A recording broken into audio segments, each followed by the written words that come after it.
So the two files that I want you to download, the first one is this image file, this 081025 ver underscore fashion underscore copy dot tiff. If you could go ahead and start that download right now, we're going to work on this file. It's the file that you guys worked on and turned in for assignment 7181. I forget which one it was. It was the retouching assignment. We're going to do a little bit of this in class, and I want everybody to start with the exact same file. So I don't want you to work on the file that you have already been working on. So just do me a favor, download it. It's a fresh copy. And then the other thing I want you to download is this Word file. Manifest is for students graduating in fall 2024 and version 2 document. If you can download that as well, we're going to go over it to begin with. So can everybody find this? No. So are you on the server? Yes. What are you looking at? Policy is do not use, delete, Dropbox, etc. I don't see like. You don't see this image file there? No. Does everybody else see this?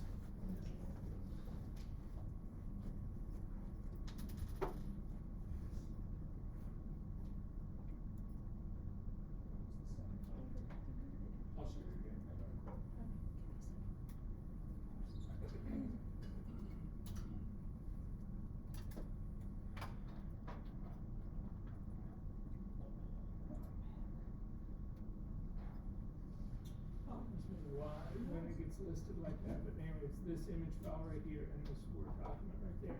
Okay. So again, it's the two files. There's an image file there, a TIFF file that starts with 081025. Copy that file down, and then this other one, it's a Word file that's titled Manifest is for students graduating in fall. So can everybody find those? Because if you can't find them, two things are going to be missing. Number one, I need everybody to register for Manifest if you're planning on being part of Manifest. And number two, that image file is what we're going to start working on today here in class. I've graded about half of the assignments, that retouching assignment. I haven't finished it all, so I haven't released any of it yet. But instead of going over all of the issues that I'm finding, we're simply going to start retouching it. We're not going to do the full retouch, but we're going to do enough of it for you guys to really get a handle on it. About half of you really grasped frequency separation, about half of you did not, and that is a problem for me because to be perfectly honest with you, frequency separation is the number one first go-to for me whenever I retouch anything.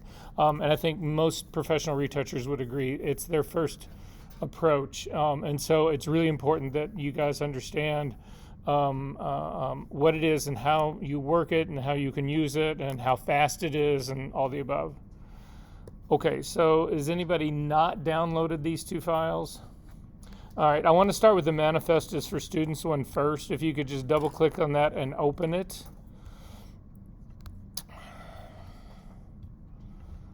I'm going to do the same. So is everybody in this room familiar with what Manifest is? Does anybody have any questions about what it is? Yes.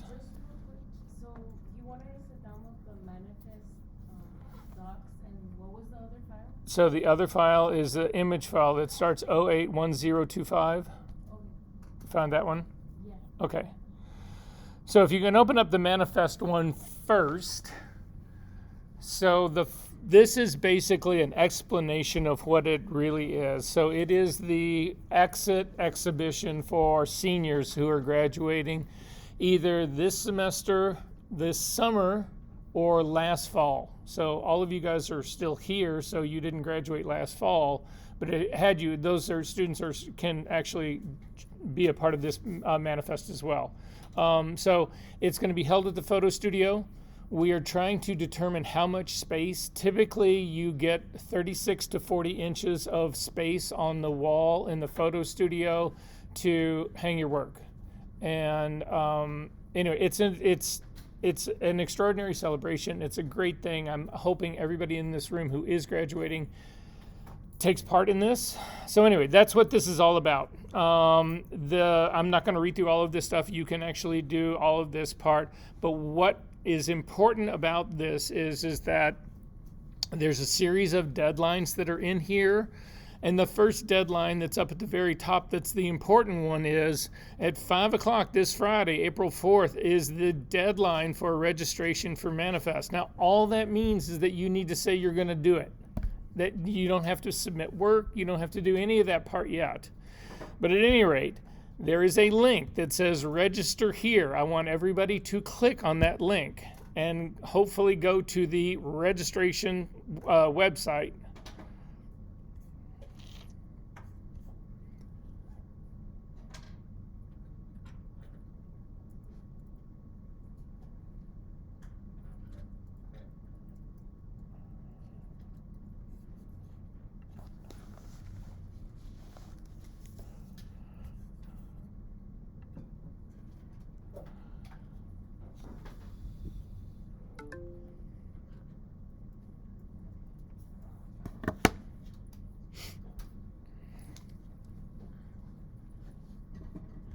And when you get to that website, your screen is going to look different than mine because I have already registered for me. But for you, if you have not registered yet, up at the very top, it should say, hi, whoever your name is, do you want to participate in Manifest 2025? And there are two options, yes or no. So if you want to be a part of Manifest, pick yes. If you don't, pick no. And then there's two other places we're asking you to fill in your website address and your Instagram handle, so that when we actually have the show up in the photo studio, there'll be a big banner that has your name on it, and then there will be the contact information for your website and for your Instagram account. And that's all you have to do. So has everybody found this page? Did anybody not find it? Yes. I have it. I just have a question. Shoot. So I'm walking in graduation this spring, but I don't get my diploma until the fall. So would that mean I qualify for this, or should I? So are you actually taking classes in the summer, or are you taking classes next fall? I'm taking classes this coming fall. This coming fall, so you will not be walking, so you won't be walking this spring. Yeah. They just figured out. They told me to like change my application to summer, or they're gonna let me walk because I can't come back for the spring to walk. Then say yes. Okay. And do me a favor, shoot me a quick email. I'm going to follow up on this and just to make sure. But for the time being right now, say yes. What we're trying to do, guys, the reason this is so important right now is that we need to get a count of how many people are actually going to be showing so that we can plan the space out. And if we don't have that, we can't plan the space out, which causes untold problems.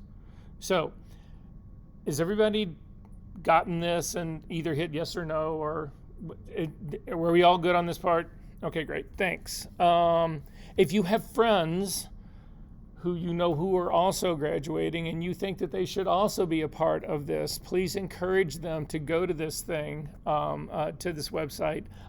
You have the PDF, the Word document of it saved right now, so you can always send them the link to get to this page. And if not, send me an email and I will send you the link, blah, blah, blah, blah, blah. Okay, so that's number one. The second thing I want to do is go ahead and open up that other file that I actually asked you to download so that we can go ahead and start to work on it. We've got a really busy day today, but I really want to take the time out and make sure that everybody understands what it is, what frequency separation is really all about. This would definitely be a good time to whip out your tablet. We're going to be using your tablet quite a bit in this. So we might as well go ahead and get it out and plug it in right now.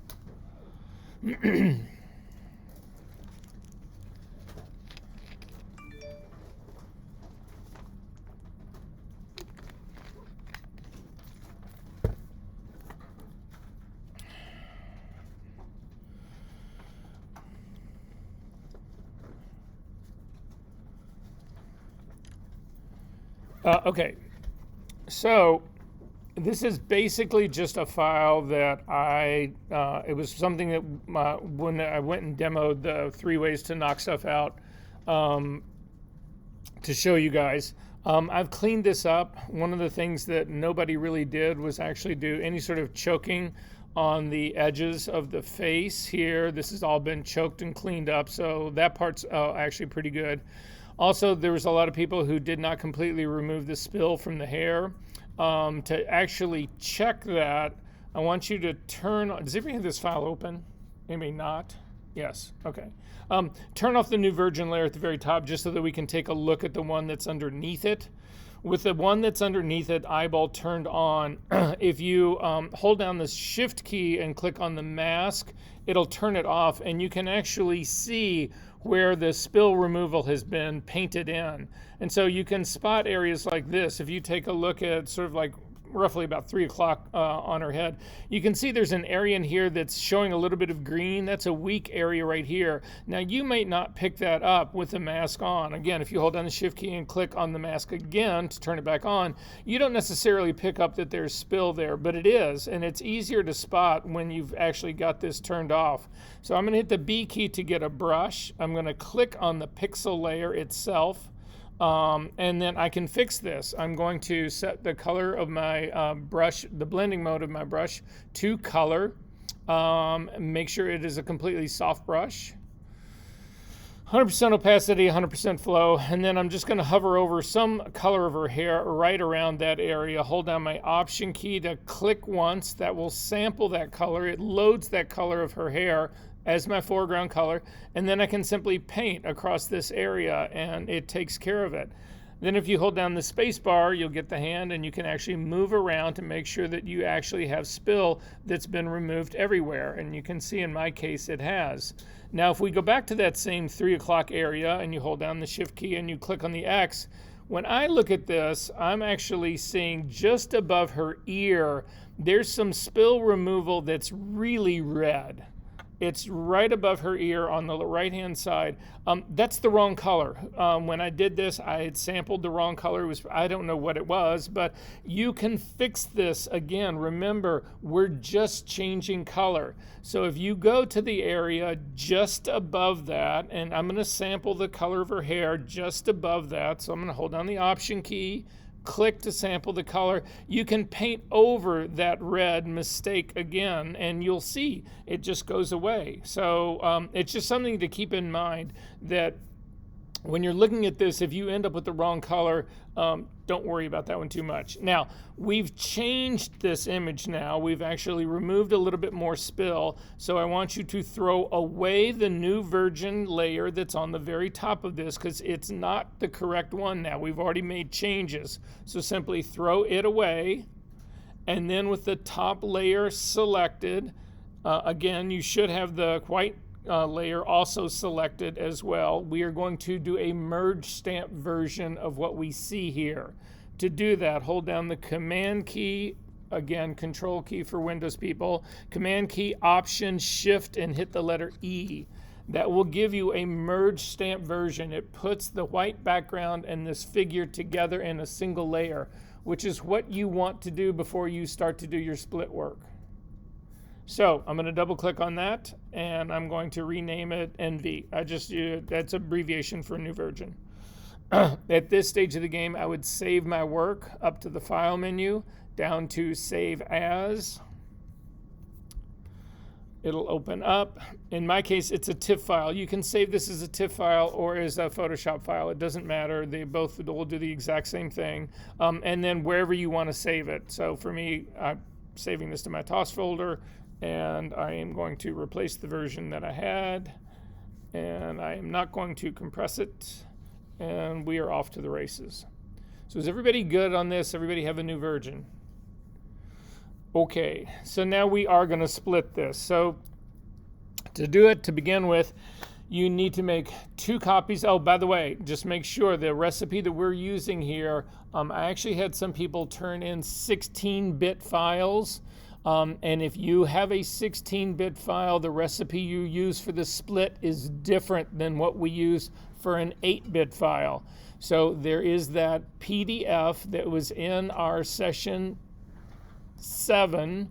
that's called the Ultimate Guide to Frequency Separation that will give you the other recipe if you are insisting on working in 16-bit. Personally, I think the overhead for 16-bit is too high, and I would strongly suggest you not work in 16-bit, but that's entirely up to you. It's not wrong, it's just challenging. All right, so we're going to make 2 copies of this new version. Command J, we'll make 2 copies of it. Double click on the first one, the one that's just NV copy, not NV copy 2, but just NV copy, and we are going to rename that layer low. Double click on the one that's above it, and we are going to rename it high. So renaming these things is important because when you actually go to do the split, it's important that you can distinguish one layer from another. And there are times, just so that you know, I will not only do a single set of frequency separations, I will do 2, 3, 4, sometimes 5 versions of split frequency in a single image. And so I end up with all of these low layers. And so for me, when I do it, I will name this will be low here the first time I split. The next time I split, it will be low 2. The next time I split, it will be low 3. The next time I split, it'll be low 4. So just to be able to make a distinction in all the layers, because if you can't figure out which layer you're trying to split, you're in trouble. Anyway, so I'm going to turn off the eyeball for the high layer right now, and I'm going to select the low layer. So we're going to blur this low layer. So I've got the high layer's eyeball is turned off and the low layer is selected. You can tell mine is selected because it is highlighted. Then I'm going to zoom in on her eyeball. I'm in at about 200% on this.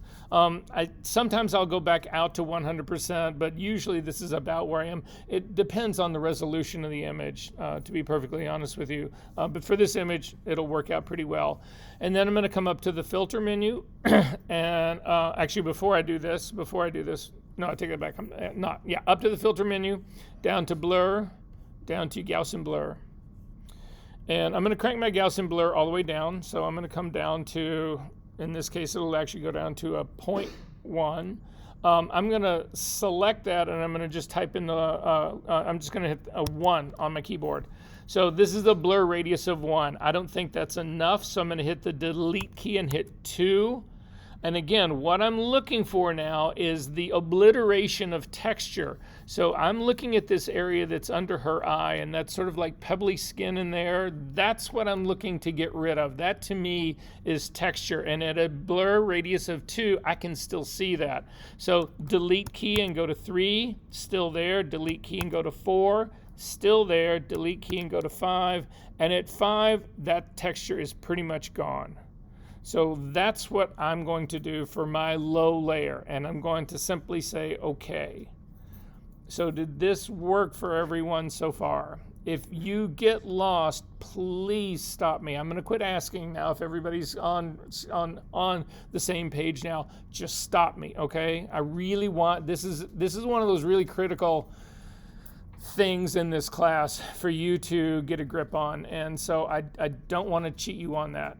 All right, so at any rate, now we actually need to make the high layer. So click on the high layer to activate it, turn it on by clicking on its eyeball, and then to actually, what we're doing when we do a split is that the layer that we are looking at right now, the high one, we haven't done anything to it yet. It's the entire image. It's got both the high frequencies and the low frequencies.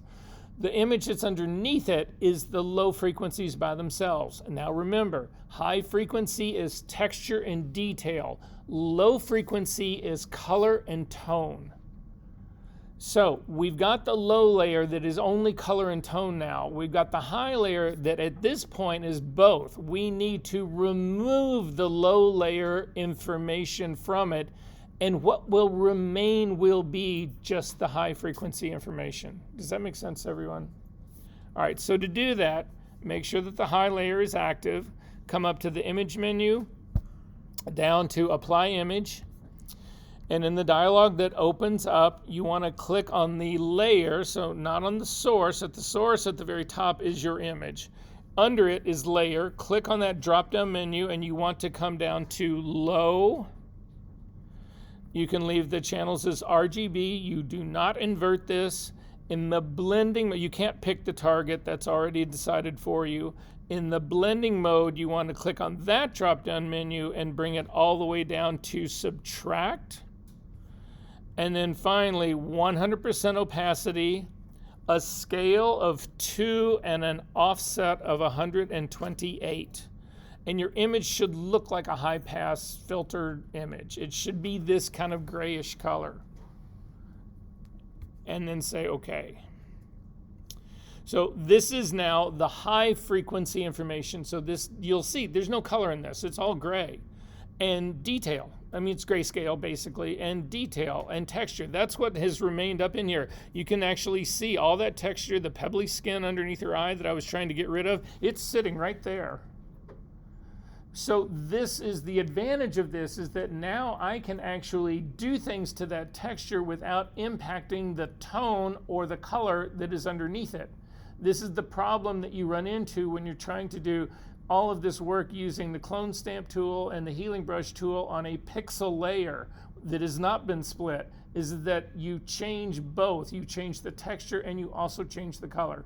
So that's the reason we're trying to do this split work. So to finish this up, I actually need to then change the blending mode of this high layer from normal. So again, in my layers palette at the top, click on blending mode and come down to linear light. And then hold down your shift key and click on the low layer so that we select them both. You can see they are now both selected. Both the high layer and the low are selected. Come over to the menu, the layer menu, the pancake, hamburger, whatever the fuck they call it thing, all the way on the far right-hand side, those little 3 lines. Click on that drop-down menu and go to New Group from Layers. All we're doing is putting those 2 layers, the high and the low layer, into a group that we then name FS, Frequency Separation, and say OK. So with both of those in there, the group is collapsed. You can see if you click on it to open it up, you've got both your high and low layer in there. You want to turn the eyeball on the group on and off. And if you see any change at all, you have done this wrong. And this is an important step that you take in this, because if your split is wrong and you start doing all of this work on it, all of your work will ultimately be invalid, because the split was, you made a mistake in doing the split to begin with. So by turning this eyeball on and off, if I don't see any change, I know that the split was done correctly. So then finally, to protect ourselves and to be able to work backwards, we need to do backup copies of these layers. We work on copies of the low layer and copies of the high layer in order to protect the work, so that if something goes wrong, we have got essentially another new version of the high layer and a new version of the low layer that we can then restore whatever damage we ultimately inadvertently did. So to do that, click on the low layer inside the FS group and hit Command J. It just makes a copy of it, and it's actually called low copy. It's exactly what we want. Then click on the high layer and do the same thing, Command J, but you'll notice when you do that now, it becomes really crunchy, really contrasty. That's not going to work for us. So in order to keep this but have it function correctly, we need to do 2 things. The first thing we need to do is change its blending mode from linear light back to normal, and it starts to look like this grayscale again. And then the next thing that we do, the step 2, is we need to clip this high copy to the layer that's underneath it. So there's several ways of doing this, but the easiest way, the way most people work on this, is if you hover your cursor so it's right between the high copy and the high. So you can see mine is sitting right here on the border in between these 2. Hold down your Option key. It will change your cursor to a little square with an arrow that goes counterclockwise. Watch this high copy. Watch mine first, and then you can do it. Watch what happens to my high copy when I then click on this. So when you get that little icon hovering right between those 2 and you click, you will see that high copy shoots over to the right, and there's a little arrow that now points down counterclockwise out of it. What that's telling you is that it has been clipped to the layer that's underneath it. When that happens, anything that I do to the low layer, to the high copy here, whatever, will impact only that one that's underneath it. The one that's underneath it also actually gives it its blending mode. It is now inherited that linear light blending mode. So again, my image now looks normal. It looks like it did to begin with. Again, if you turn off the eyeball on and off of your FS group, and you don't see any change, you have done this correctly. And at that stage of the game, you want to save your work. So again, up to the file menu, you've already saved it once, you don't need to do a save as, you can just hit save and you should be good to go. Okay, so for me, the first thing that I'm actually going to go after here, we had talked about doing this before in terms of taking care of some of the blemishes. Some people will actually retouch the bigger blemishes out to begin with, like the pimple that's up by her face. I don't want to do that. I want to show you guys how powerful that frequency separation really can be. And you don't have to actually use those tools on a pixel layer. We're going to do this entire thing in frequency separation. So there's two things that we actually need to set up now. It's the two tools that we primarily use in doing this work. The first is the clone stamp tool. So if you hit the S key, we're just setting stuff up to work on it. If you hit the S key, that is the clone stamp tool. If you can't remember that, it's in the middle of your tool palette on the left-hand side. Click and come over to the thing that looks like a stamp. And click on the clone stamp tool, and then up to the very top. And for the brush setting for this, you want a relatively hard brush, because the clone stamp tool, we only use it in the high layer to actually replace texture. And again, I don't want to mix old texture and new texture. So if I have a really soft brush, all of the edges where that brush is really soft, it's mixing old and new. Yes? Did somebody say Verser? Okay. So anyway, hard brush. I'm going to make mine an 85% hard brush. I don't want a completely 100% hard brush, because 100% hard brush, then you'll actually see the edges where you're replacing that texture. So we would have it also as a normal blending mode, 100% opacity, and 100% flow. Again, you do not want to work with low flows on this stuff, because that allows old texture to show through new texture, and essentially you're mixing those two together, and that's not what we want to do. We want to either replace texture or leave it alone. So that's the first tool that we're going to set up. The second tool that we're going to set up is the healing brush tool. So to get to that, it's the J key, not Command J, just regular J key. We'll select that tool.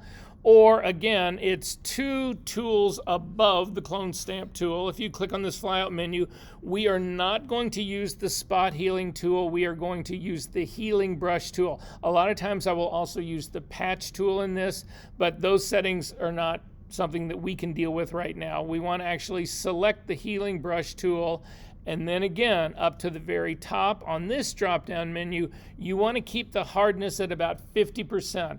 I want a little bit more blending that comes in from this. I'm not going to keep this up in that 85% range. I'm going to keep it down around this 50%. Again, I don't want to go all the way down to 0, because that will blend in too much texture. A normal blending mode, and then again, this other part, the sourcer sampled, you would actually always have sampled. Most people don't actually change that. And then I am going to put a check mark into aligned, which simply means that I'm going to do a sample of a spot and then move it over, and that relationship between where I started and where I landed, my source and my destination, that relationship is relatively maintained no matter where I am in my image. So it's pretty much the default as well. And then I'm going to actually start. And the work that I'm going to start on to begin with are the two pimples that are sitting right at the bridge of this girl's nose. So that's where I'm going to start. I am going to go to my tablet. I am going to do this. This is going to be on the high layer. Now, I'm just going to tell you how I work. I usually work on these layers independently. I don't like seeing this whole thing together. It's easier for me to spot sources when I'm not looking at this full color image. So what I mean by that is if you hover over the eyeball for your high copy and hold down your Option key and click, it will turn everybody else off. There's not another eyeball that's on in here. And I can see only this high texture and detailed image. And so this gives me an idea of where do I want to grab texture from this to fix that pimple that's on her bridge of her nose. And it's so much easier to see. So you can see this area, look up at my screen, this area that's up in here is way too smooth. There is texture in this area. You can see it right here. There's skin that's got pores and all of that. If I sample from this area up here in the very top, it will be this smooth dot in a sea of textured pores on this girl's skin, and it will not match. A lot of you guys, when you removed the hair that was on her upper lip, you sourced a place that was a completely different focus. So you picked a spot that was a much softer skin, and then you stuck it onto this place where the skin should have been sharp. Those are the things that you need to keep in mind when you're doing this kind of work. So at any rate, I'm going to hit the S key to get the clone stamp tool. You don't want to make this tool any larger than it needs to be. I'm going to do something that's relatively close to this, and then I'm simply going to hold down my Option key, and I'm going to click to set my source, and I'm going to come over here, and I'm just going to get rid of that. Now, the advantage of what we did just then is that we are only replacing texture, and it's close to 100% replacement. There's a little bit of a soft edge. That's when we set it to that 85 that is all going to be there, but it is infinitely better than doing this using a clone stamp tool or a healing brush tool on a full-fledged color pixel copy of a layer. So then I'm going to go after the one that's up by her eyebrows up at the top. Again, I always resample. I don't ever count on this aligned or not aligned. So I'm going to click here, and again, I'm looking to replace texture with texture. That part's pretty good there. I'm going to click and come down. There's two little highlights that are on her nose. I'm going to get rid of both of those. My alignment is not turned on for this tool. I do want to go ahead and turn it on right now. So if yours was not on, go ahead and turn it on. If something is weird happening on your image, you also need to make sure that the sample on here is set to current layer only. If it's set to current and below, you'll get this really yellow, orangey, red, weird shit happening on your layer. If that has happened to you, go back in history. So I'm simply going to go back in history to where I started this. So I'm going to go back to create my clipping mask part. That's going to bring that pimple back. Make sure that you do have a line checked and that your sample is only set to current layer. And then again, I'm going to do the exact same thing I did before. I'm going to hold down my Option key, sample, get rid of that, hold down Option key, sample again. Spacebar to move. I've got a couple of other places that I can see on her nose. I've got a white spot there and a white spot there. I've also got something that's right in the middle of her nose. I'm going to get rid of that guy. I've also got a color sampler tool on my on the middle of her face, and that's could be blocking something. I don't want that there, so I'm going to come over and click on the eyedropper and come down to color sampler, and then click on clear all. I want to just get rid of all of those things. And then the S key again to go back. And I can continue to work my way around here. Now, if we come down to the hair that is on the upper lip on the right-hand side, you can see that the primary issue that I've got in this is that if I sample the area of her skin that's further over to the left-hand side, it is deeper into her face. Her face, where the hair is closer to the camera. This area over here is further away from the camera, so that's not actually going to help me. I need to find a place where I've actually got a more texture. If you continue to go further left onto her face, you actually then start to get into her cheek skin, which is a little bit closer to the camera. So this is a safer place to actually pick skin texture from than the area that's immediately to the right of it. Immediately to the left of it. However, we can do a trick right now. That hair is simply blonde. It's blonde hair on this skin. So the texture in this case, all I need to do is fix stuff that I need to darken those light hairs.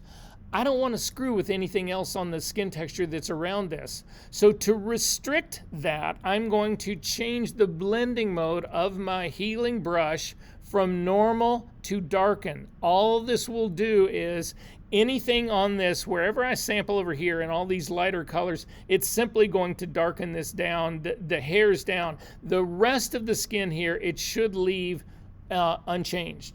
Now in this case, to be able to really see what I'm talking about, I'm temporarily going to turn on the eyeball for my low copy so that you see the image in full color. So click on the eyeball for the full copy. Some people prefer to retouch this way. That's fine. If you want to go this way, that's fine. It's just for me, things are easier to spot when they're not in full color.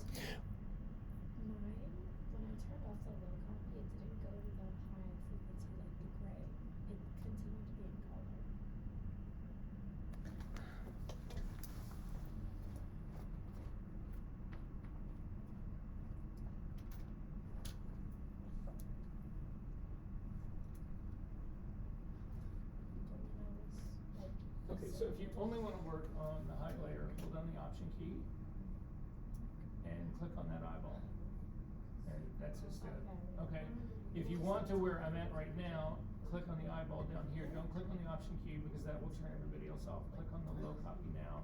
But you're still working on the high layer here because it's still selected. Okay? Yeah, exactly.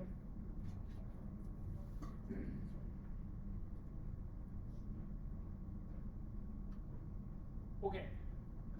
And you can sort of see now, maybe it's a little bit easier to see what I'm talking about the skin that's in this area right here is a little bit softer than the skin that's over in this area right over in here.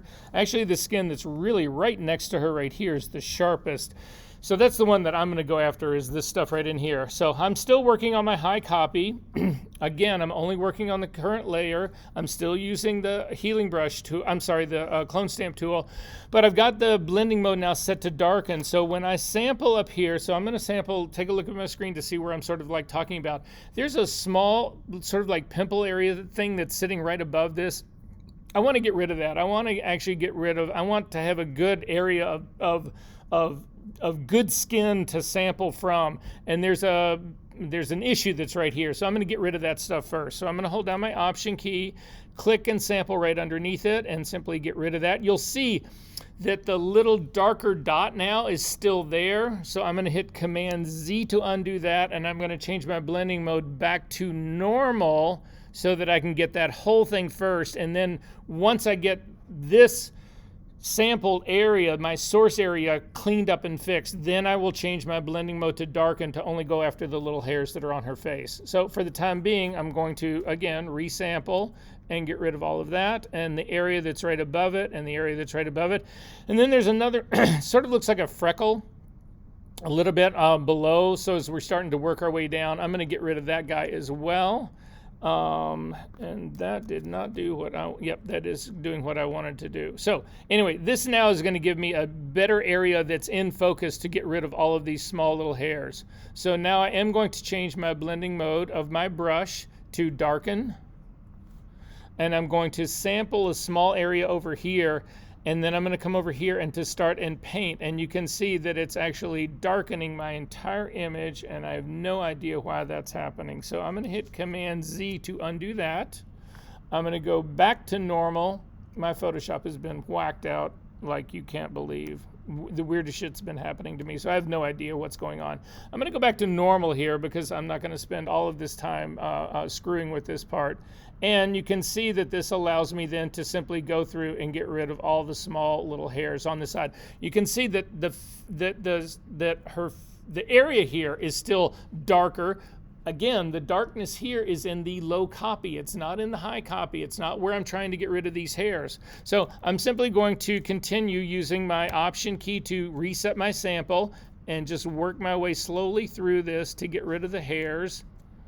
So again, resample quite a bit, guys. Don't come out here into the area where you've got soft skin. That's not what we actually are looking for. And then I'm actually going to even sample part of her lip. So this is where I'm at right now. If you then turn on and off your FS sorry. If you're going to turn on your FS to see your before and after, you need to make sure that your new version down at the very bottom is on so that there's something to compare it to, and then turn this on and off, and you can see this actually does a really good job of getting rid of the little hairs, but still keeping the sense of skin texture. If we take a look at the area that's up on her forehead, you can see that the pimple that's at the very top, the very first thing that we hit, if you turn this guy on and off, you can see we fixed the texture, but what we didn't fix was the tone that's underneath this. This is the disadvantage of doing split frequency work. In certain areas, in certain problems, you have information that is in both the high and the low layer. You need to do them both to get it to be completely fixed. So I have fixed the pimple in the high layer. I have not fixed it in the low layer. So to go after that, I'm going to go down and actually activate my low copy. So I'm going to click on low copy to make sure that that's the one that I'm working on. I'm going to hit the J key to get the clone stamp tool. In my case, it comes up as the patch tool. So I'm going to go back to the healing brush tool. Again, make sure that current layer is the only thing that is selected in here. And then I need to sample a new place and then actually fix this. So if you hold down your Option key and click on the eyeball for low copy, you will only see low copy. And so again, the reason I do the very same thing when I'm working in the high layer and in the low layer here. I typically have the other ones off because it shows me the best place for me to sample to actually fit the area that I'm trying to fix. So when I'm looking at this area right here where I'm trying to fix, I know that I'm not going to sample color from out here. I've got to sample it from down in this area right in here to sort of continue that shadow part that's coming across. So I'm going to start down here below it, hold down my, again, I'm working with the healing brush tool now, holding down the Option key, click, and then come up here and just drag across all of that, and it removes that part. You can see that there's another one that's sitting right up here.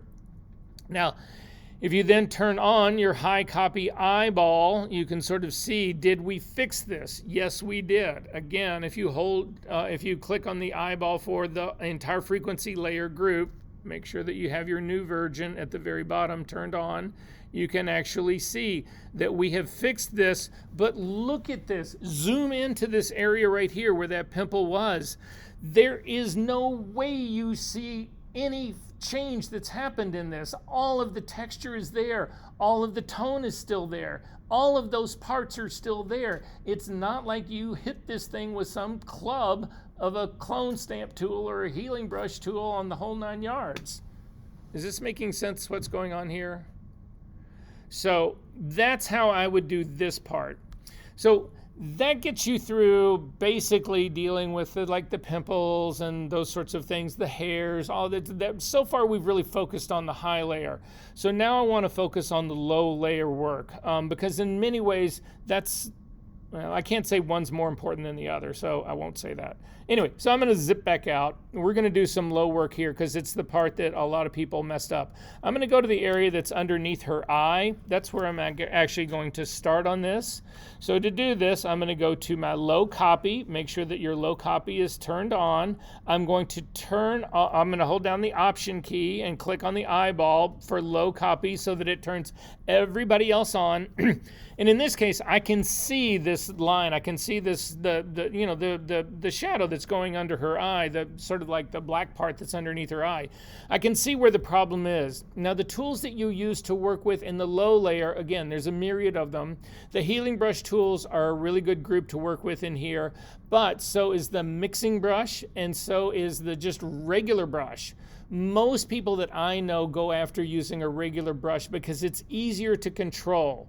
But I'm going to show you a couple of options that would possibly work. So the first one we'll do is actually the patch tool.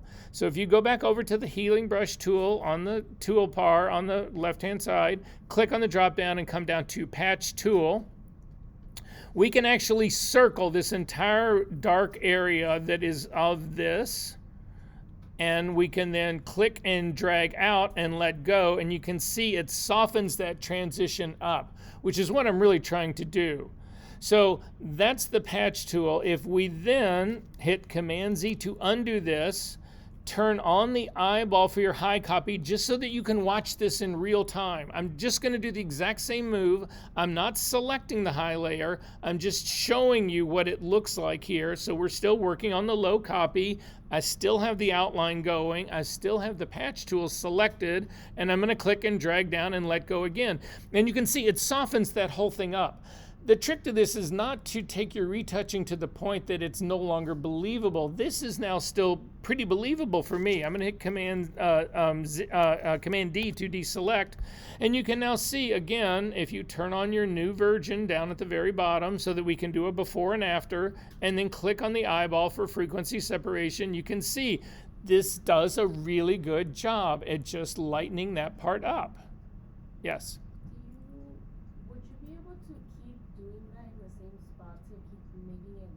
No, if I needed it to make it lighter still, so let's say right now you still feel like there's too much shadow there, right? Okay, so step number 2. No, it's a perfect question and the perfect segue for this. So I'm going to go back again. So this starts to get to be really subtle, and this is where you really do not want to have anything on except for the low layer to really be able to see what it is you're doing. So again, I'm going to come down to the low copy. I'm going to hold down my Option key. I'm going to click on the eyeball. And if we feel like there's still too much tone in here and we want to lighten this up again, I would not do the patch tool again. As a matter of fact, I rarely do the patch tool work to do this kind of work. I usually only use the mixer brush, or I use the just a regular brush, which is what we're going to do right now. Hit the B key to get a regular brush, so just a normal brush. Click on the drop flyout menu for your brush to make sure that you are doing the brush tool, not the mixer brush. We do use the mixer brush in this, but not right now. We're just going to use the brush tool. The reason I don't want to use the mixer brush right here is that when you use the mixer brush, you pick up paint and you drag it across. And the problem, the thing that would worry me is that I'm actually going to hit her eye by dragging it across, and all of a sudden I'm going to start putting skin color on the whites of her eye or the area that's around her eye. I don't have that much control. So I'm going to use just a regular brush. I'm going to go up to the flyout menu. You want to make sure that this is a completely soft brush. In this case, we don't worry about, we do worry about it. We want a soft brush because we're not changing texture. We're not worried about having old texture and new texture mixing here because we are in the low layer. This is just about color and tone. So anyway, make sure that your blending mode is set to normal. 100% opacity, and take your flow down to 1%. It comes all the way down. Then I'm going to make my brush a little bit smaller so it sort of fits this area that's right in here that I want to actually lift. And then I'm going to come down below it. I'm saying that this area underneath her eye is too dark. I want to make it lighter. So I'm going to go to this area that's the lighter of her skin that's underneath it, hold down my Option key, click to actually sample that color, and then I'm simply going to start dragging across this as fast as I can. And that's all it takes. Look up at my screen. This was 4 strokes at a flow of 1%, and that's what I've actually just done. And so then again, if you turn on your high copy eyeball, you can see that you've actually lifted that entirely. Make sense? Okay, we're going to do one last thing here really quickly, and then we're going to do some overall stuff. So a lot of people would object to the texture that's actually underneath her eye, especially because right next to it, you've got really much smoother skin. So the transition needs to be softened. I don't know that I want to completely obliterate it, but we'll actually see. I'll try and do it right now. I'm going to go back up to my high copy. I'm going to go back to the clone stamp tool, the S key. I'm going to make my clone stamp a little bit bigger. And then I've got to actually sample an area of skin that I feel like fits this area. The area that's on the bridge of her nose, I feel like it's too soft. It's not soft. It's too soft for this to be this. I don't believe that that's skin. The area that's actually down here lower on her cheek, I feel like is a better match for what I'm trying to get for that skin area right there. So this is going to be my first strategy. It may not work, but we're going to find out right now. So make sure you're working on your high copy. We do have this clone stamp tool selected. I'm going to hold down the Option key and sample down here lower on her cheek, and then I'm going to come up into here and I'm actually going to drag this part across. and that still maintains some skin texture in there. You can see it's a little bit, it's subtle in there, but it's still a little bit. And for me, I would actually go with this. Now, there's a problem in mine. If you take a look at this area that's right where her eyelashes are, this part that's right in here, you can actually see an extremely hard line right there. The reason that hard line exists is because my clone stamp tool is set to be very hard here. So I would either hit undo and soften that up a little bit, or better yet, you can add layer masks to all of your frequency separation layers. So I'm going to add a layer mask to my high copy. Simply click on the icon at the bottom of your layers palette, the square with the black circle in the middle, to add a layer mask to that. Again, the B key will now give me a brush, but you'll also notice I no longer have color in my foreground or background color, because you cannot have you cannot have color in a mask. You can only have grayscale in a mask.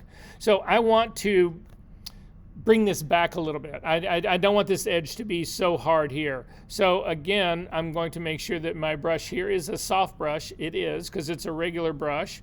I need to hide part of this, which means that black needs to be my foreground color. So since black is my background color, I'm going to hit the X key to make it my foreground color.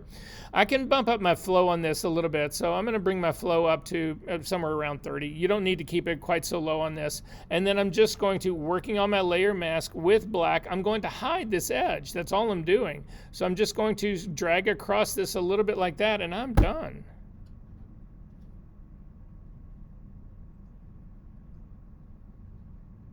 So that would be the first way that I would actually go about doing this. And for me, it actually looks the best way in terms of doing this. If we, yeah,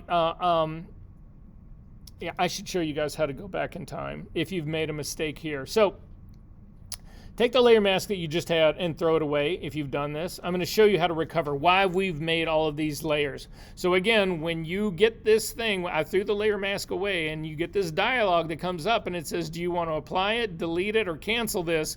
You do not want to apply it. You just want to get rid of the layer mask. Delete.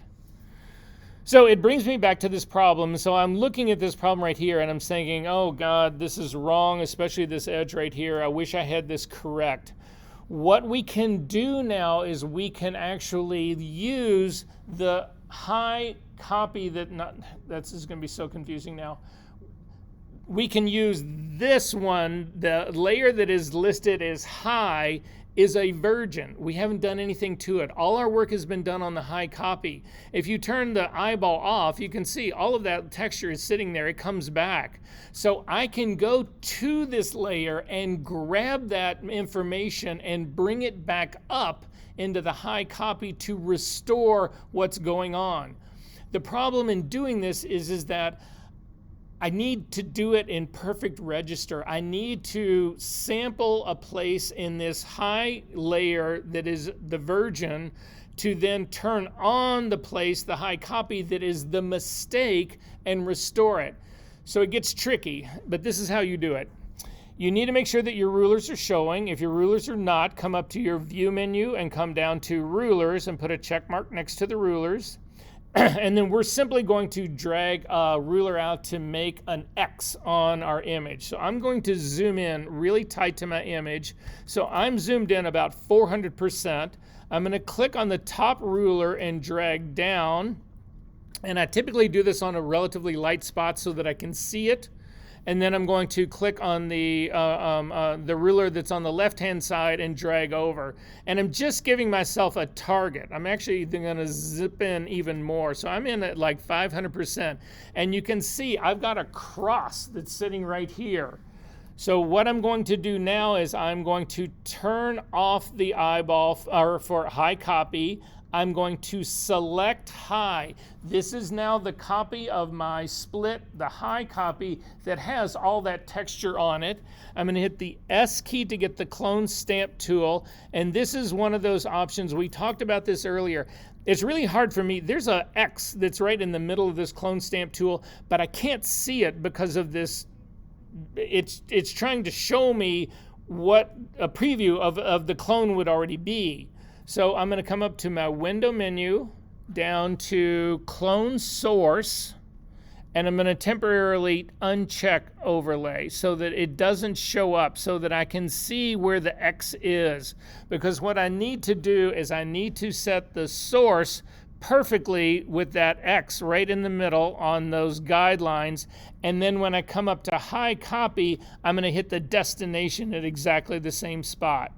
So again, I've got my high layer is selected. I'm going to hit the S key for the clone stamp tool. I'm going to hover over that small little intersection of those two guidelines, hold down my Option key, and click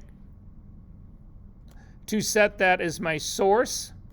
Then I'm going to turn on the eyeball for my high copy. I'm going to select high copy, and then I'm going to come right back and do the same thing. And if I hit this now and I hit it correctly, I can now actually restore everything. I'm in perfect register. So what's happening now is I'm bringing everything back. I'm restoring everything because it is cloning the untouched high layer back into the high copy where I was doing all of my work. This is how you recover. Yes? So when you're trying to get it like right on that like pinpoint, yes, you kind of have to like feel it. There's no like. No, the best way to do it is not to do that with a tablet, is to do it with a mouse. Okay. Yes. How did you get the clone source flyout menu? So the clone source flyout menu is up to the window menu. Sorry. Come back to me. Window menu down to clone source. And then you can actually, when you've got it again, you can turn the overlay back on, because most people are used to seeing the overlay part. But that's how you recover. Okay, one last thing I want to show you. Are there any questions about this? So I know right now you're thinking, what the fuck? This is no way. Let me remind you that there are people doing retouching at $9.50 an hour, and there's people who are doing retouching at $2,000 a day. And I want you so close to those $2,000 a day people. I don't want you anywhere near that $9.50 person. The $9.50 person would say, this is beyond me. This is not beyond anybody in this class. It just takes practice. Are we good on this part? Okay. So one last part we're going to do really quickly, just a little bit of mixer brush, and then we'll take a break and we're going to go into something completely different today. If you want to get rid of the clone source, just come up to the window and uncheck clone source and it'll go away, or reset your workspace, doesn't matter. But anyway, that's how I would restore this part. I'm going to zip back out, and we're going to look at some of the skin part up here. So I'm going to go up to her forehead. And if you take a look at the area that's right on the left-hand side of her forehead, there's like a red patch. It's just a little bit more red than the area that's around it. And then we've also got on this whole left side of her face, because again, the lighting is cross-lighting. Again, not a great beauty light. But it's picking up, there's a lot of shadow and highlight that's happening in here. And I need to smooth those things out. So for instance, if you take a look at the blush that's actually on her face, there's a really hard line here. The trick to doing this stuff is to smooth all of that out. You can see she's also got a circle under this eye on her left eye over here. Then there's a white patch that's in between. Then there's all this, all of that needs to be smoothed out. Mixer brush can do a lot of this. Regular brush can do a lot of this. That's basically where I'm going to work with this. Now, the guidelines are in my way. I don't want to see these because they're annoying to me, and this is the area I want to work in. If you hit Command H, they will temporarily go away.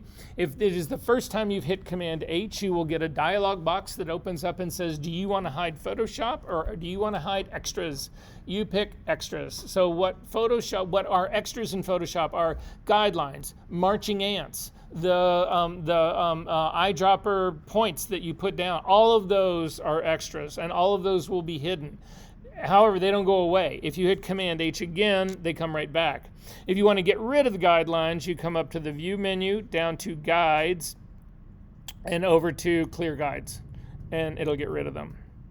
All right, so we're going to now go to the mixer brush to do this. I'm going to go down to my low copy. I'm going to hold down the Option key and click on the eyeball for it, just so that all I have on is the low copy. It's the only one. It's just the easiest way for me to see this area. Look at this whole big hunk of white that's going right underneath it. All of that needs to be blended out. The area that's underneath her eye also needs to be lightened up a little bit here. So I'm going to work on this whole cheek area here. That's actually what I'm going to go after. I am going to start with the mixer brush. So to do that, again, come over to your toolbar on the right-hand side. We're going to click on the brush palette and come down to mixer brush. So in mixer brush, these settings to do this kind of work are critical. That's why there is a whole PDF in session 7 or 8, I forget which one it is, but one of the two, so that's called mixer brush settings for doing frequency separation work. Anyway, so the way you want to have this set is that if you take a look on the drop down menu here to begin with, you want a 0 hardness, so a very soft brush. Again, when you're working in tone and color, you want to blur everything. You want very soft edges. When you're working with texture and detail, you do not. So again, this is a very soft brush. Then just to the, there's a preview right here, this box right here that's in the middle, that's right next to the little folder. That's a preview of the brush color you're going to be working with. Ultimately, you want that to always be checkerboard, which basically means that your brush is not got any ink on it until you actually start to stroke with it. So it reloads every single time and it cleans itself after every single stroke. So to make sure that you get that, there are 2 buttons that you have that are just to the right of that. The first button, you want to make sure it is not pressed in, which means it does not have that black border around it or that black field. The next one, you want to make sure it is pushed in, and therefore it does have that black background. So you can watch and see what I mean here. If you click on this, I've clicked both of these now. Neither one of these are pushed in. If I click on that one's now pushed in, and you'll see I have color in here. If you click on this one, that one's now pushed in. You want to uncheck the first one and then make sure that the second one is checked. You can leave this as custom because we're setting this up as a custom brush. For the wetness, you want it 20%. For the load, you want it at 100%. For the mix, you want it at 100%. And then flow is how you control how fast and aggressive this brush is. Typically, it's somewhere between 20 and 50. But if it's really too slow, bump it up to 60. Take it up to 70 if you can control it. If 20 is too aggressive and things are just taking off on you, drop it down to 10. Drop it down to 5. It's just, I mean, that's the only thing that we really need to think about and control. I'm going to start with mine at 30 and we'll just see right off the bat. So make sure that your low layer is now active. It's the only one that's on. It's got its eyeball on. It is active. I'm going to make my brush a little bit bigger. And then what you need to know about this brush is that wherever you click, it's going to then load that color, and then you drag that color into the area that you want to replace. So first off, I just want to soften up these lines. These lines are just too strong. I do not want to drag this red color into this area of her skin. I want to do just the opposite. So I'm going to make my brush a little bit larger. And then I'm just going to start clicking and dragging in here. I'm just repeatedly dragging in, and look how soft I just made that. Look at the difference here. I'm going to turn on my low copy, just the irregular one. But this is the difference that I made. I just softened that edge up. That's all I'm looking to do. So now in the area where I've got this color that's actually between the two of them here, I can actually take some of the red color and push it up. But right off the bat, I feel like that the area under her eye is wrong. It's just, it needs to be much lighter. I don't need to get rid of this white. I actually need to extend the white. But if I try to click and use the mixer brush in the white area and drag it up, I'm worried that I'm going to hit her eyeball, I'm going to hit her eyelashes that are underneath it, and it's going to start putting that skin color there. I don't want to do that. I want more control. So I'm going to go back to a regular brush. So again, click on the drop down for your brush menu, come back to a regular brush, make sure it is a completely soft brush. 100% opacity, take your flow all the way back down to 0, and then what I'm going to do is I'm going to sample this lighter color underneath her eyeball. So I'm going to come down, take a look at my screen. I'm right down below her eye. Do not hit the rougey area. Don't hit that red area here. I don't want to put that color up into here. It's really more the color that's on this sort of like, well, again, look at my screen. You can see where I'm at. Hold down the Option key, click to sample that color. I'm going to make it a little bit larger, and then I'm just going to start painting in this area to lighten that up. And you see how fast that goes, and I'm at a 1% flow. That's too fast for me. I have no control over that. I'm going to hit Command Z to undo that, and now I'm going to additionally cripple this brush by pulling my opacity down. I'm going to bring my opacity down to like 25% so that I can slowly control this. And then I'm going to come in here, and this is much better. So, and then you want to resample. You do not want to use the same color over and over and over. So I've done just a couple of brush strokes in there, actually just one. I'm going to hold down my Option key, resample a different color, work my way in here more, sample another color, back in here a little more, another color in here, a little bit more in here, a little bit more in here, a little bit more in here. And I'm feeling much better about that, much better control in here. So again, if you turn off your low copy, you can see the difference that we've made in this is dramatic. If we turn on our high copy to see what it looks like in real time and then use that same low copy to turn it on and off, you can see what a massive difference this has actually made. Now I feel like the edge where the blush is still too strong. It's still too, I softened up the part of the edge, but it's still too strong on the very top. So I'm going to leave my high copy on right now just so that you can see some people prefer to work this way. And I'm going to continue to work on my low copy. So I've got a white dot that's sitting right here in the middle that seems out of place. So I'm going to sample a color right next to it and just work my way along that to actually fix that part. I don't feel like I've got enough lightness that's in this whole area that's underneath her face. You can sample color from anywhere. I can sample color from the bridge of her nose. So I'm gonna actually come up and sample a really light color of skin. And then again, working with my real low opacity part, just continue to be painting into this area right in here to actually lift that. And I feel better about that part. I need to soften up this area where the rouge is actually happening on here. So again, I'm going to use a larger brush on this, and I'm just going to start to pop in a little bit of color here to just sort of soften that line up. Then I'm going to come up to the very top of her head. You can see in the top of her forehead, there's a really red area that's up in here. So I'm going to sample color that's above that doesn't have that redness in it, and just run it across that. And that's all I need to do to get rid of that. I do think that the transition area, the shadow that's coming into here, is a little too, it's just too abrupt. It looks like she's got, like there's a bone that's underneath that that's stretching on this. So to fix that, again, still working on my low copy, I'm going to go back to my mixer brush. And then I'm just going to go from this lighter area to darker. So I'm just going to start scraping across. And it just softens that line up. So again, this is the difference. And you can see just her whole face. It's just softening everything up. Look at this. I'm going to kick all the way back, and we can actually take a look at this. This is the $2,000 a day retouching, guys. Fast. Or you can do it tonally. Ha. Are there questions about this? Well, a couple other things. Let's go ahead and finish this part up. There's this white spot that's right on her cheek right in here.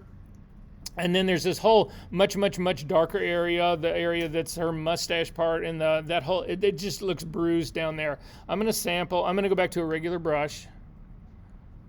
I am going to turn everybody else off, so I'm going to hold down my Option key to just click on the low, because it's just easier for me to see where to work. And then I'm going to sample some light skin up here at the very top. And I'm going to make my brush a little bit larger. I'm going to go after the shadow area that's on her upper lip.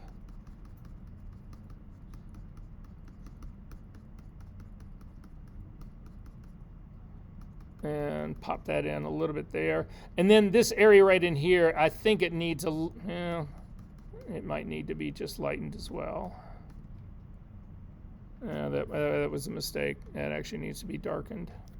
So I'm going to sample then another darker area in here just a little bit and just sort of smooth this out so that the transition is smoother. And then turn on the high copy and see what we actually did on this. So, oops, hang on one second.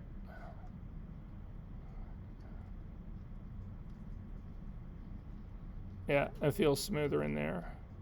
So this is what I talk about when I say to you guys we're trying to soften up the blotchiness, all of that kind of stuff.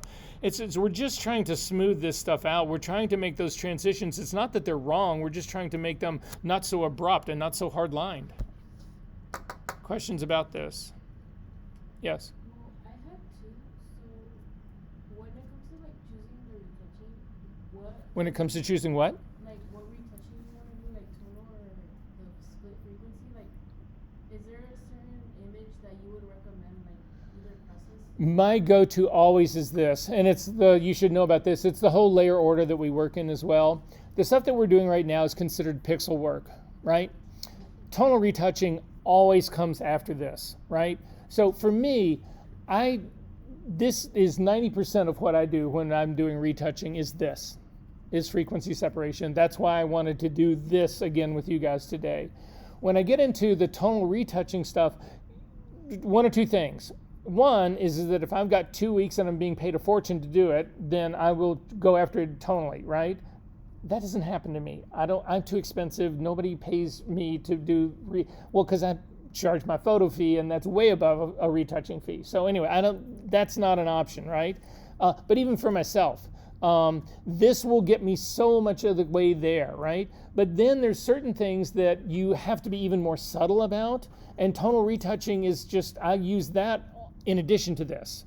So But you use both, like oh, absolutely. So let's say right now, for instance, let's say this part right here. I'm still struggling with this little area right here, this transition, and I can't really get that, right? It's still, I've got a little bit of white area right here, and there's a little bit of dark area right here. So there's nothing to stop me from going all the way up to the very top.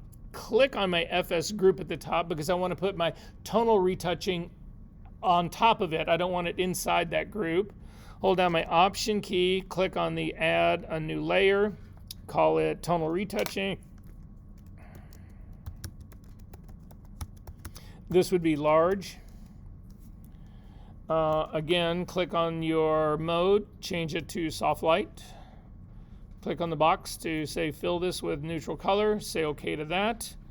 Sample of color of her skin, so I'm going to click on the foreground color picker, click on it to make a dodging and a burning color. So my color is actually set. I'm going to drop the saturation down. I'm going to pump the brightness up. Basically everything that we've done before. I'm going to then make my background color a burning color. So again, same color that I'm picking it. We've done this all before. Take my brightness and pull it way down. Take the saturation, push it up a little bit more, say OK. So then this is my lightning color I can actually use in this area right in here. And now that you guys know about flow, you could actually try working this with flow. But I'm going to go back to what you do know, which was, in this case, when we're working on skin like this, for the most part, using 6% is going to happen too quick. So usually about a 3% will happen better. I'm going to grab my flow all the way back up again. And then again, it's just dot, dot, dot, dot, dot, dot. And that's it. I mean, this is what I just did. I mean, that's how subtle it is. Yeah. So, but again, order matters. So when you do this, pixel work is always first. Tone is next.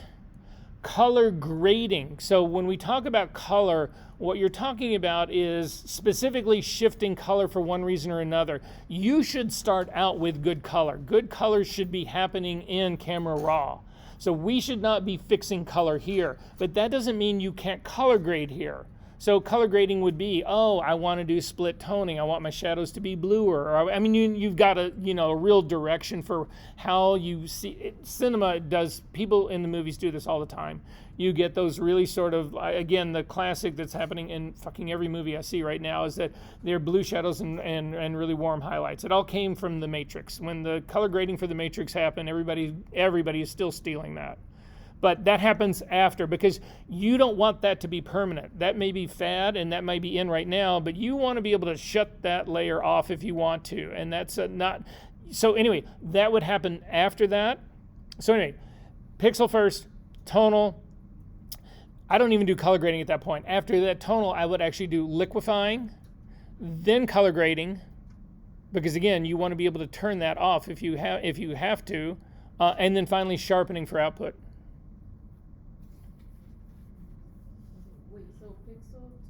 So pixel, tonal, liquefy, color, sharpening.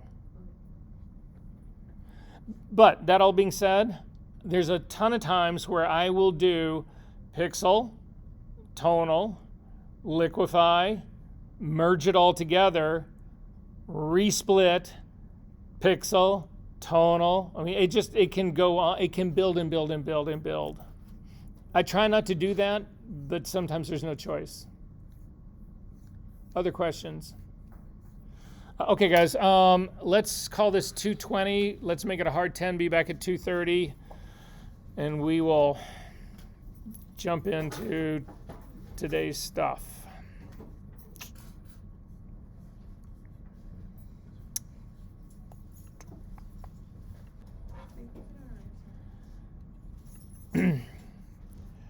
So we're going to get into the compositing part. Starts today. So when you think about trying to put multiple images together, there's things that have to be the same in order for your composite to be believable, right? So if you've got some, let's say you've got a figure that is really bluish in color and you put it into a really warm sort of like scene, there's an incompatibility there, and you can spot that retouching, that compositing a million miles away. Now, there's some people who actually do that deliberately. They want it to be obviously fake. That's not the goal in this. That's not our goal here. It's easy to make the shit look bad. It's hard to make it look good. So we're going to go after that. That's going to be our track here. So really quickly, in thinking about bringing multiple elements together, what needs to agree? When you're thinking about them, I've got two photographs, right? And then I'm trying to put them together. What about those have to be the same in order for it to be convincing? The light, the exposure, what else? Color. Color is a little bit more complex than just color temperature, right? Wouldn't we call saturation fall into that same thing as well? What else? I'm sorry? Scale. So. Like the size of the. Oh, scale. Yes, absolutely. Absolutely. No, scale, it's a huge thing. It's one of the things that people screw up the most, right? So I'm going to give you my list, something you should possibly write down. Did I start this recording again? Yeah. Okay, so this is my list. And there's other stuff that'll go beyond this a little bit, whatever, but the stuff that you really need to care about in the beginning is number one, lighting direction. Can't tell you how many times you see comps put together where it's a figure and a background, and the background's got lighting going from left to right, and the figure's got lighting going right to the opposite. Anyway, so lighting direction, exposure, contrast, color, saturation, shadows, scale, and finally perspective. What the hell is perspective? Perspective is this whole first part of this conversation is going to be about perspective, because perspective is one of the most challenging things about doing compositing. But I always like to phrase it this way. If you look at a composite and you know something's wrong, but you're not sure what it is, 9 times out of 10, it's perspective. So I'm not even going to ask you guys what perspective is. We're going to have this whole conversation about perspective, and that's where we're going to start right now. So, yeah, there's a file I need you to open. So if you go to our class files, Could you repeat that list again? yes. I couldn't write it down. No, sorry. I'll slow down. Lighting direction, exposure, contrast, color, saturation,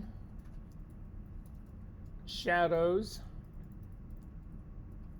scale, and perspective. All right, so if we go to our class files, this is class 9. In your files, in your folder, there should be a folder called perspective. So again, in session student files, week 9 or session 9, I forget how, I think yours are labeled the same way that mine are. There's a folder in there called perspective. If you click on that, at the very top, there is a file called 01-01-perspective. If you can double click on that or just drag it into Photoshop to launch it.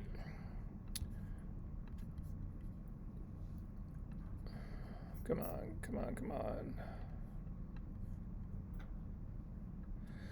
on. So I need to tell you a little bit about this file.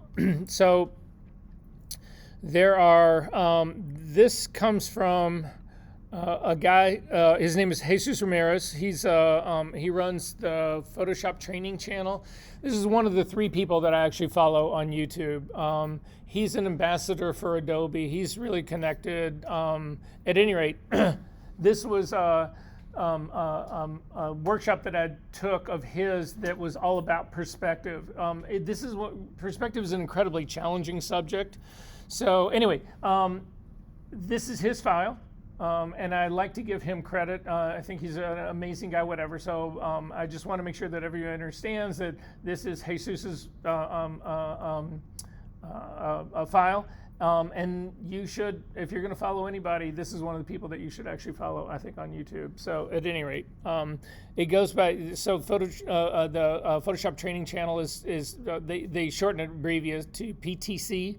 So anyway, he used to be, or I didn't used to be, he was really into 3D, and there was a time when Photoshop really supported a lot of 3D, and so a lot of this was actually generated in 3D inside of Photoshop. Then they took it out and made, now Photoshop is, the 3D modeling in the Adobe Suite, whatever, is standalone. It looks like now, just from the betas that I've been seeing recently, that they're trying to bring some of 3D back into Photoshop. I'm not a huge 3D guy, but for what that's worth. But at any rate, so we are going to take a look at some issues in here to try to get you to understand perspective, how we actually scale in perspective, all the things that we sort of do in perspective. It's a deep topic. I'm not going to sugarcoat this one. It's a challenge. It's just, but hopefully this will make it simple and somewhat understanding, and at the very least have you cognizant of the fact that perspective does matter, and when you're thinking about doing your compositing. So, to start off with, if you open this up, this is just a generated 3D scene.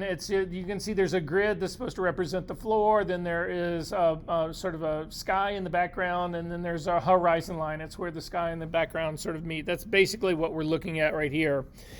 If you come over to the layers palette, they're color-coded. I want you to click on the color coding for the red one, the one that says diagrams.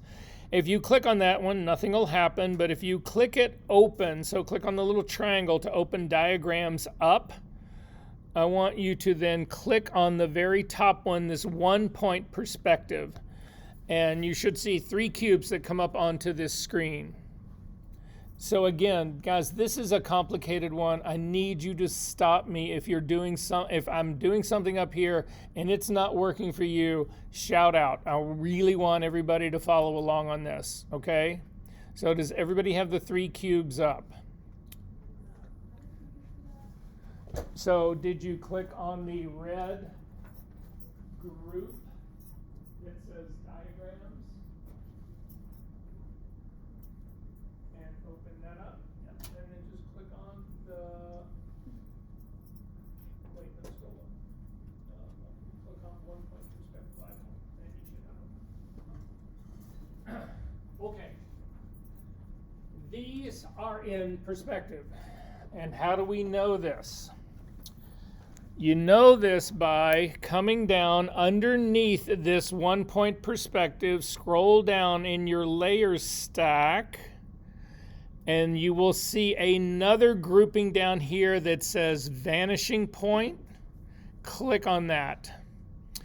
And what you will see is a series of green lines that are tracing the tops and actually the bottom or the sides, whatever, of the cubes. And you will see that those lines actually converge. And the point that they converge is called the vanishing point. And you can see all three of them, those lines are simply traced. So if you've got a cube, you just draw lines that go from the very top until they finally hit together at some point, and that point will be the vanishing point. So this goes back to, I mean, this is the Renaissance art. I mean, they established this, I mean, this is back in Da Vinci day. I mean, if you look at, the Last Supper, it uses exactly this. The reason is, so these are all in perspective because they're lines they're converging lines all reach a single spot, a vanishing point. This is a single point perspective. There are other situations where you can get into 2 and 3. We will actually take a look at those in just a second. But the other thing that you need to know about this, if you scroll back up again to the very top, take it back, don't scroll up to the very top, right under the vanishing point group, if you click on the horizon line group, you will actually see that the horizon bisects the vanishing point.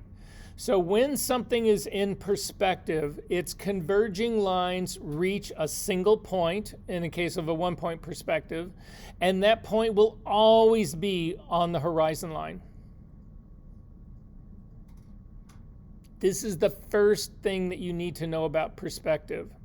So if we come back up to the top again, underneath the 3 cubes, you'll see the 3 cube layers are actually open. There's another group called free cube. If you click on that, it will actually add a 4th cube to this.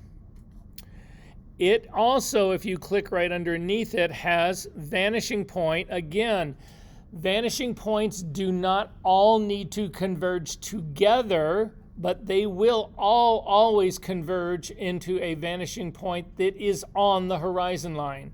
So if we were to take this cube, again, we can't move this because, again, we can't change those vanishing point lines, but both of these are, all 4 of these cubes are now in perspective because they all have converging lines that come to a single point, and that single point is always on the horizon. Are we good on that part? Turn off the vanishing point lines for the free cube, and then select the free cube group. So I've just selected this layer that's called free cube. I'm going to hit the V key to get the move tool, and I'm going to simply drag this up. And when you look at this, you might immediately approach this and say, well, yeah, it's sort of kind of right, sort of what, but no, it's not really there's something not right about this. What is not right about this is that this is no longer in perspective. If you turn on its vanishing lines now, you will actually see that they converge above the horizon line. They do not land on a vanishing point that is on the horizon line, meaning that this is out of perspective. And again, so many people just stick shit into a thing and they say, oh yeah, well that's just fine. Well that looks sort of, it looks sort of right, whatever. No, it's wrong. Okie dokie. So you can come up and uncheck or turn the eyeball off for the 1 point perspective group. So up again, diagrams, the first group down, it'll turn all of that stuff off. Yes. Oh, that was a bless you. I'm sorry. I always think you should do this. I think you should like throw the cross out or whatever your religion is. You know, if you're going to be blessing somebody, man, you should be throwing some shit at them. And not just the bless you thing. It should be holy water or something, whatever. Again, whatever you, anyway. I just watched The Godfather again. Oh, that's such a good, and Godfather 2. Oh, it was on an airplane. It's, yeah.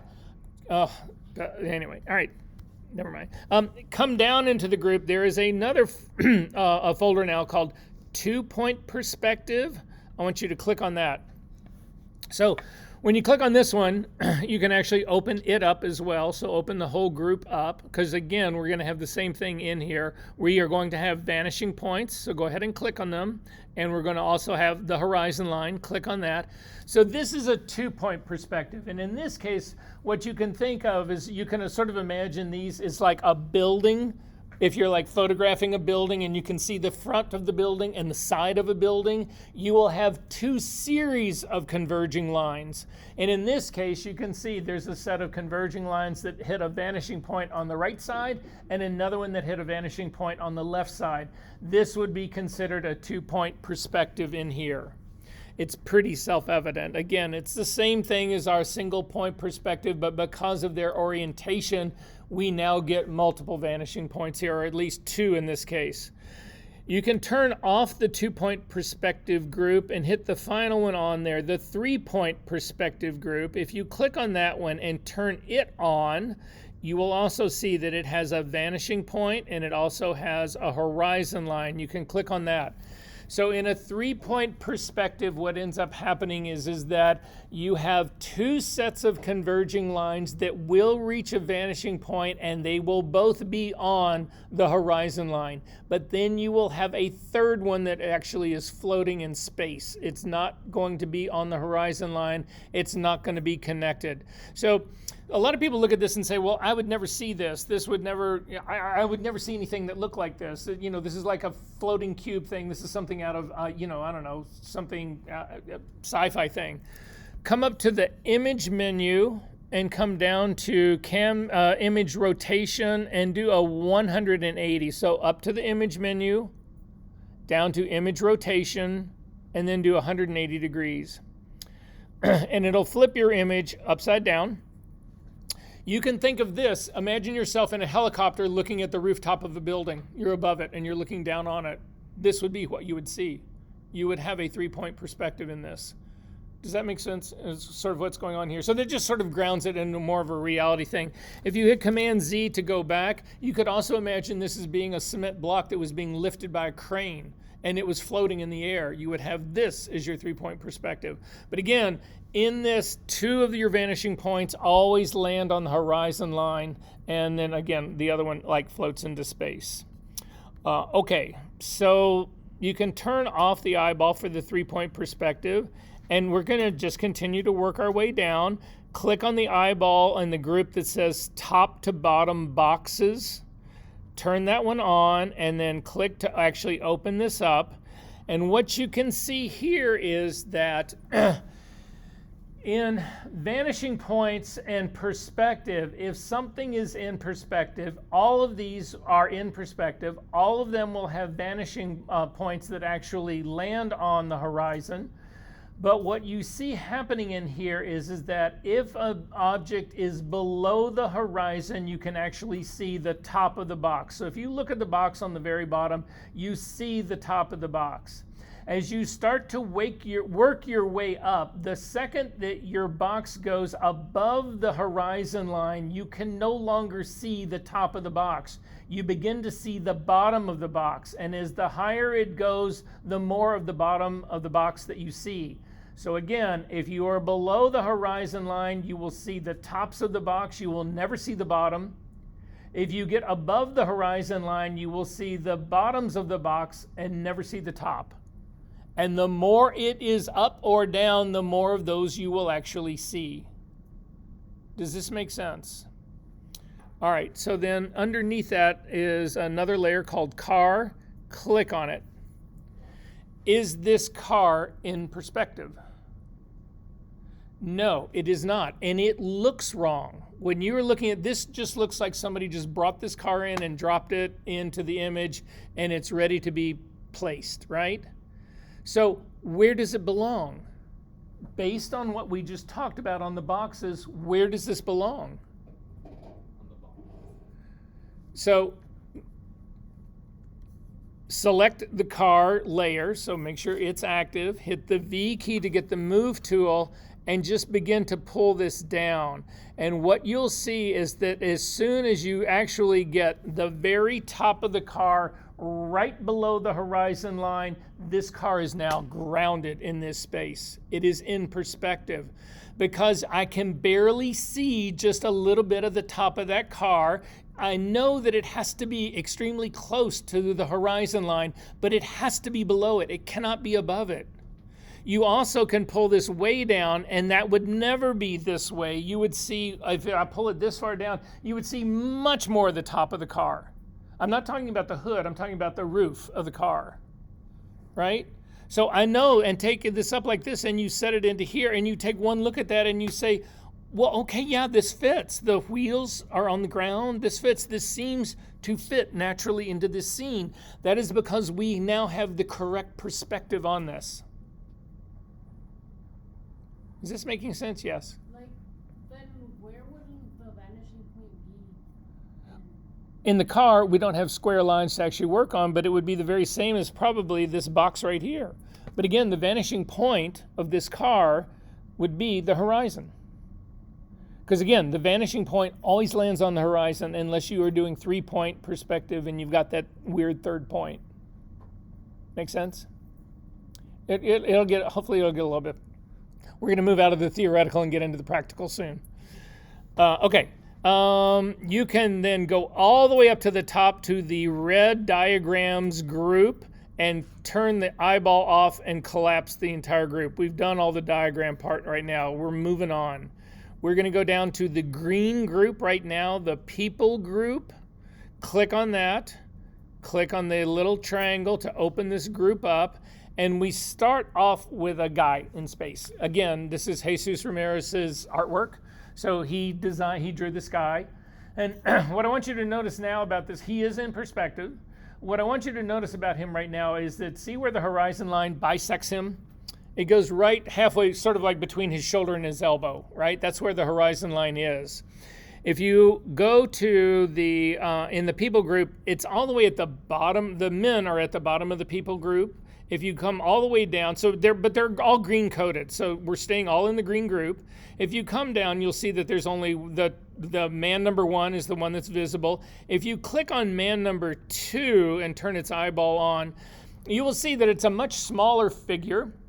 It's much further back in space, but you will notice that the horizon line bisects him in the exact same spot as the guy who's all the way much larger and much closer to the camera. And that is a consequence of being in perspective. No matter how far you push this person back, no matter how small they get, no matter how far away from the camera they get, they are always going to be bisected in the same spot if they are the same height. Now, I'm getting ahead of myself. So there's on third man, click on man number 3, and you'll actually see this is another figure that's really far back into space. But you can see that let's say the guy is 6 feet tall. No matter where you put him in this scene, if he is in perspective, the horizon line will bisect him in exactly the same spot, no matter where he is. If we continue to work our way up, there's a figure called Squat 1. Again, I'm working my way from the bottom of the green group up. Click on Squat 1. Now this is the same guy, but he is actually now crouched down. And you can see that he is no longer being bisected between his shoulder and his elbow. He is in perspective, but because he is now squatted down, he's no longer 6 feet tall. He's now 3 feet tall. And so the relationship of him to the horizon has changed. However, the relationship between a squatting figure and the horizon is constant. So if you click on squat number 2, you'll see it is another figure of the same guy still squatted down, but the distance from the horizon to his back is identical in both of these. That relationship is exactly the same, just like the relationship of the standing guys were. If you click on squat number 3, you'll see that even a smaller figure goes all the way back. No matter how far you push this person back, they will never, ever, ever cross that horizon line if they are squatted down like this. That relationship, that amount of distance between the figure and the horizon remains constant if they are in perspective. If they are not in perspective, then this falls apart. But again, you'll look at it and you'll say, okay, this is a fake. I know it. Is this making sense to everyone? If we continue to work our way up, there's a woman number 1. Go ahead and click on her. Now, she's standing next to the guy, and she is in perspective, but you see that the horizon line bisects her at a different spot. This is actually almost at the top of her shoulders. Why? Exactly. She's shorter. That's it. However, if we go to woman number 2, further back in space, the relationship where the horizon line bisects her is going to be identical no matter where you put her in this scene. If she is in perspective, the horizon line will always bisect her close to the very top of her shoulders. And then finally, there's a woman on box if you go to this one. So this one is also still in perspective, but you see that the horizon line is now bisecting her at her waist. Why? Because the box has made her taller. She's no longer, 5'11". She's now 10 feet because she's standing on a 3-foot box. Is this making sense, everyone? And if that box was moved back, again, they would continue to bisect her in exactly the same spot. Make sense? Okay, you can turn off everybody except for the guy. So just start to scroll down.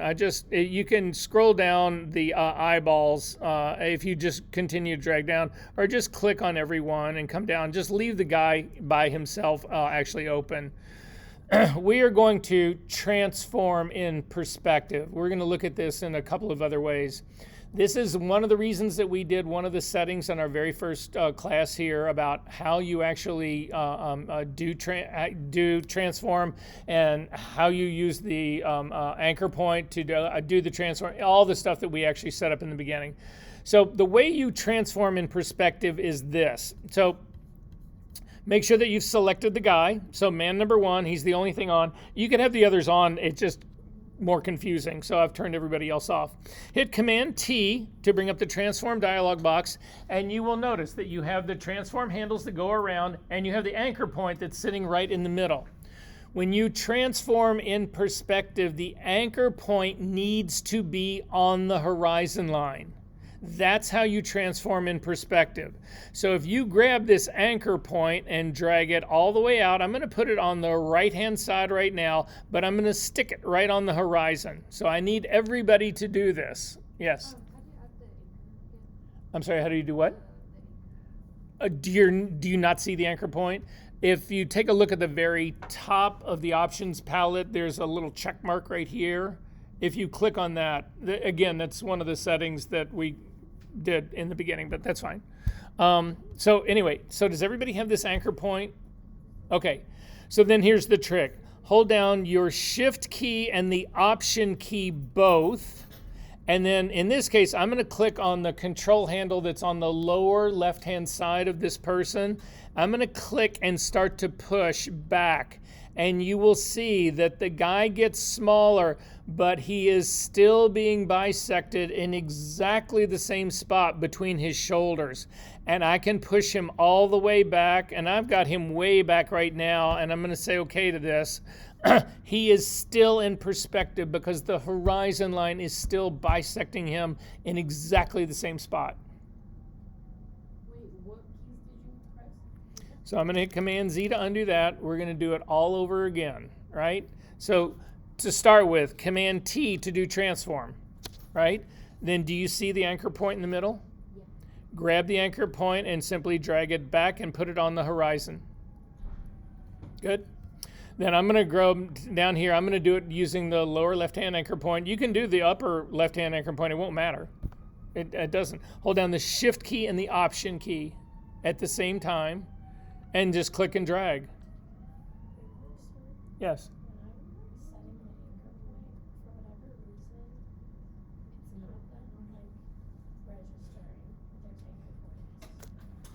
Hang on. No, hang on.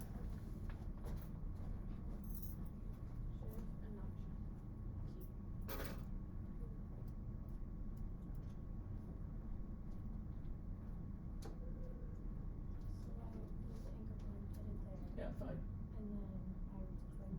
First off, let's get rid of this guy. Click on those. Yeah, that's fine. You can just move it out of the way. So then hold on the Shift key and the Option key. And then click on that little handle and push. Boom. Right? No, it's fine. It's fine. It's fine. It's fine. Okay, so but when we do this, you can see that the guy is actually shifting towards the anchor point, and that might not be what you want. However, you need to realize this. So I'm going to push him all the way far back like he is right here, and I'm going to go ahead and click on the check mark to say okay.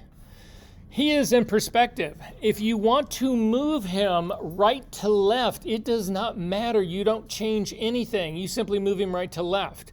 To do that, hit the V key, then hover over the guy, hold down the Shift key and click. When you hold down the Shift key, it should, if we start to move, get him to move first. Hold down the Shift key. Oh, hang on one second. This is completely screwed up. Let me go back in history. Hang on one second. I'm going to go back to the very beginning. Free transform. V key on my man number 1. Click, hold this Shift key. If you drag him right to left, he remains in perspective. Again, when you're in perspective, it's where the horizon line is bisecting him. It does not change if you go right to left. It only changes if you move closer to or further away from the camera. Make sense? Okay. Command Option Z again to get back to the original guy. So, but I don't want to always transform him back and then move him over, that kind of stuff. You can do 2 other options here, well, just to see so that you guys are aware of how this whole thing works. So again, Command T with him back the way he originally was. I'm going to now put the anchor point on the horizon line on the other side. So I'm going to pull him over to the left-hand side, hold down the Shift key and the Option key together, and then I'm going to click the lower right-hand transform handle and push him back in this direction. So it's just a faster way. If you're going to put him over on this side, it's just a quicker way to get him over onto the other side. Put your anchor point over there. I'm going to hit Command Z to undo that. I'm going to hit the circle at the very top of the slash through it to get rid of the transform. But what happens if you just want him to go away from the camera? You don't want him to go left or right. Well, you can do that as well. So Command T, grab the anchor point and put it right behind him where you think that the horizon line is. If you don't know where the horizon line is, or you're really nervous about being able to eyeball this, I'm pretty confident in the eyeballing this one is. But if that's the case, hit the circle with the slash through it to undo all of that. If you still have your ruler showing, click on your ruler and drag out a guideline and put it on the horizon line. And now you've got a perfect place to put your anchor point. So Command T to bring up the transform dialog box, drag the anchor point and put it right behind him on the horizon line. Hold down the Shift key and the Option key and click on either the lower right hand or the upper right hand, and you simply push him away from the camera and then say, okay. Command H to hide that horizon line, and you'll see that the horizon is still bisecting him in exactly the same spot it has all along. Are we good on this point? Okay. You can turn off the green group, collapse it.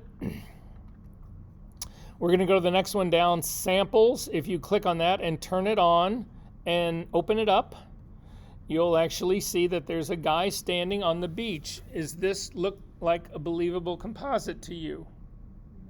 What's wrong? It looks like that, right? Again, so let's find out what actually is wrong. If you open up the man group, so there's a group that says man, open this up, you'll actually see it's a guy that was on a different background, and he's actually been knocked out. And there's a layer mask on that. So does everybody find the guy with the layer mask? Again, open up the group of samples, open up the man group. Right here, the very top layer, it's a picture, it's the guy. And again, there's a layer mask that's hiding him. If you hold down your shift key and click on the layer mask, it gets rid of it. And you can actually see this is the original scene that the guy was shot in. So he was shot at some beach, whatever. Can you spot the horizon line here? Yes, you can, right? So the horizon line, we can just remember this. We could draw a line out, but we can basically remember it. The horizon line on this guy is at the very top of his knee, right? That's where it is. Okay, so click on the layer mask again to turn it back on. So then where is the horizon line of the beach scene that we're looking, the scene that we're trying to put him into?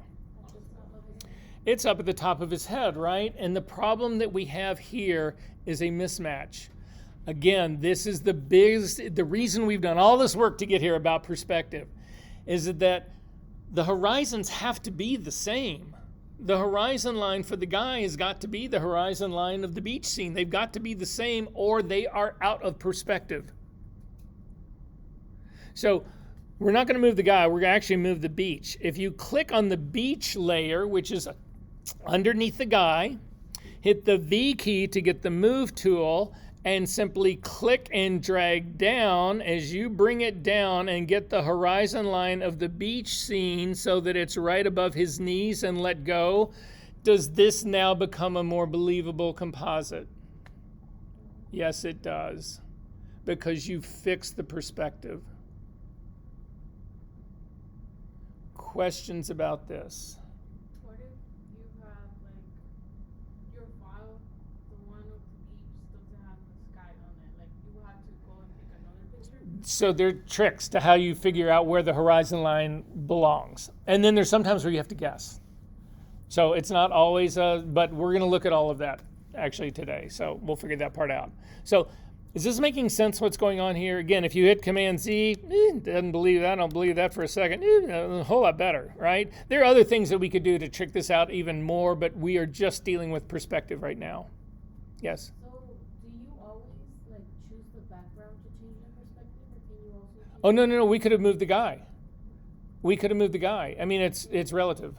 It's doesn't really matter which one you moved. It's just that it was easier to do this one. Yeah. Okay. Turn the beach off. So the eyeball for the beach, just that one layer, turn it off. And right underneath it is the city. Turn it on. Is this guy in perspective?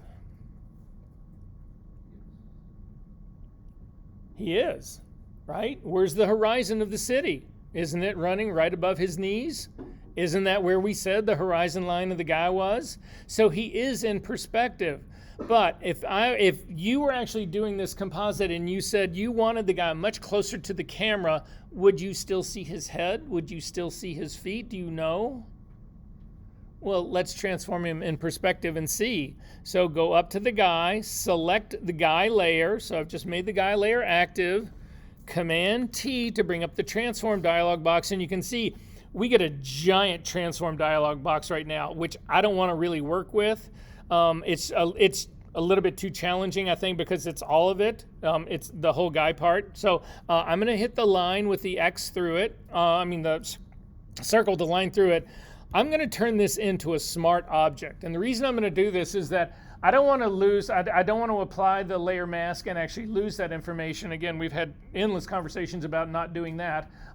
But I want to effectively only have the guy in this. So to do that, if you turn this into a smart object, it will then put that inside that protective envelope, the pixel layer and the mask together. But all you'll really see is the guy on a transparent background.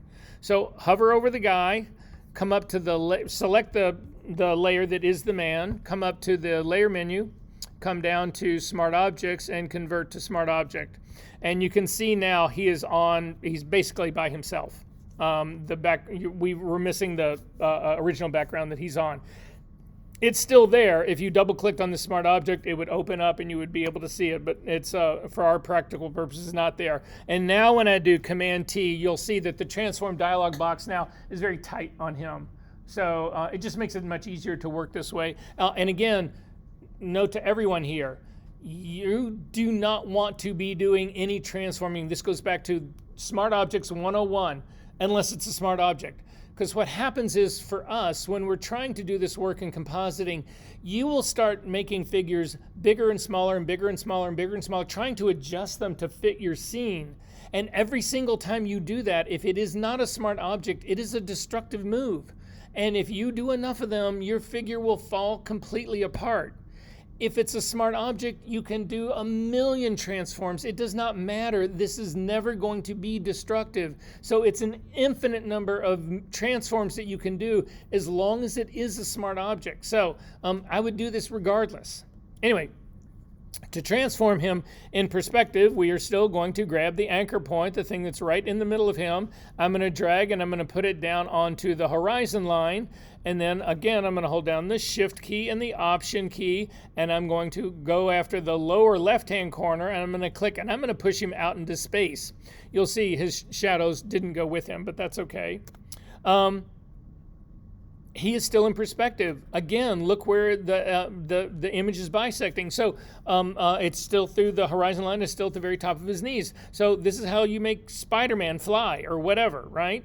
However, if you hit Command Z to undo that, the anchor point is still on the horizon line. I'm going to actually click and pull, hold down the Shift key and the Option key. I'm going to pull this guy towards me, towards the camera. Would you ever have thought that you would see his feet at the bottom edge but lose the entire top part of him? If you are trying to just guess about this and eyeball this, you would never, nobody I know would actually automatically lose the top part of the guy, because everybody thinks that, oh, heads are the most important part, right? And so you would never do this. And so again, if you were just saying, well, okay, I'm just going to change the size, get him closer to the camera, and you do not do it in perspective, whatever, most people would mistakenly do this with him still up here. They would do that. And it's wrong. He is no longer in perspective. Make sense? All right. Command Option Z, cancel, whatever you need to do to get out of this, to get the guy back to his original spot. So does everybody have him back at the ledge, the edge of the building? All right, you can turn off the city scene and then turn on the subway scene. So has everybody got this guy here on the subway scene?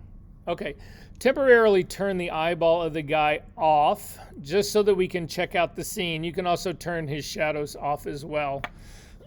So how do you find where the horizon line is if you can't see the horizon out in the city, right? Well, again, by definition, converging lines always will land together at the vanishing point, and the vanishing point is always on the horizon. So, can I come up with converging lines here? Yes, I can. Can I trace them out? Yes, I can. So this is how I do it. I'm going to hit the F key to begin with to get to the paste board. And the reason I do this is because I use the pen tool to get the converging lines on here. And a lot of times it helps to be able to set a point outside of your image. Some people will do this using the line tool. Some people will do it using a brush tool. People do different ways. I'm just going to show you the way I do it. It's just fast, I guess is the best way of putting it. So I'm going to hit the P key to get the pen tool. And the first converging line I'm going to do is this marble, the staircase thing, the side of the marble. What would you really call that? It's not really a baluster. The divider thing, the protective thing, yeah, they don't fall into the staircase thing, yeah, that thing, right? So there's a converging line there. So I'm going to click on set a point with my pen tool close to the left edge of my image. I'm going to click, and again, because, let me make sure I do have this set, make sure that you have your, up at the little gear at the top, make sure that you do have the rubber band is actually showing. So I'm going to click here on the front part, and then I'm just going to come all the way to the back. And what I want to do is I want to set this line so that it traces that exact edge of the marble, whatever thing that we're calling it. So again, this would be wrong. This would be wrong. This is correct. And again, I'm going to go outside of my image just because I don't know where my next one is going to come from. And I'm just going to click once. And now I've got one of two converging lines. Now, there's a ton of other converging lines. The other one I'm going to go after is actually the edge of the platform roof at the very top. If you click on a point here, and this is why I set my points on the outside so they don't get too confusing. I'm going to click there and then drag down. And again, trace this out so that this line also traces the edge of the roof, and I'm going to click and then put another point. And that's all I need. I need two converging lines. So now that I know where they converge, where they actually meet, I don't need the pen tool anymore. I'm just going to simply come up and click on my ruler to drag out a guideline, and I'm going to put the guideline right where those 2 points collide.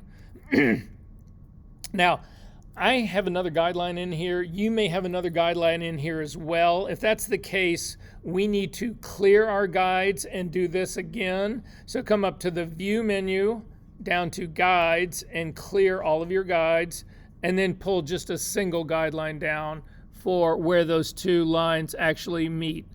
That is the horizon of this image.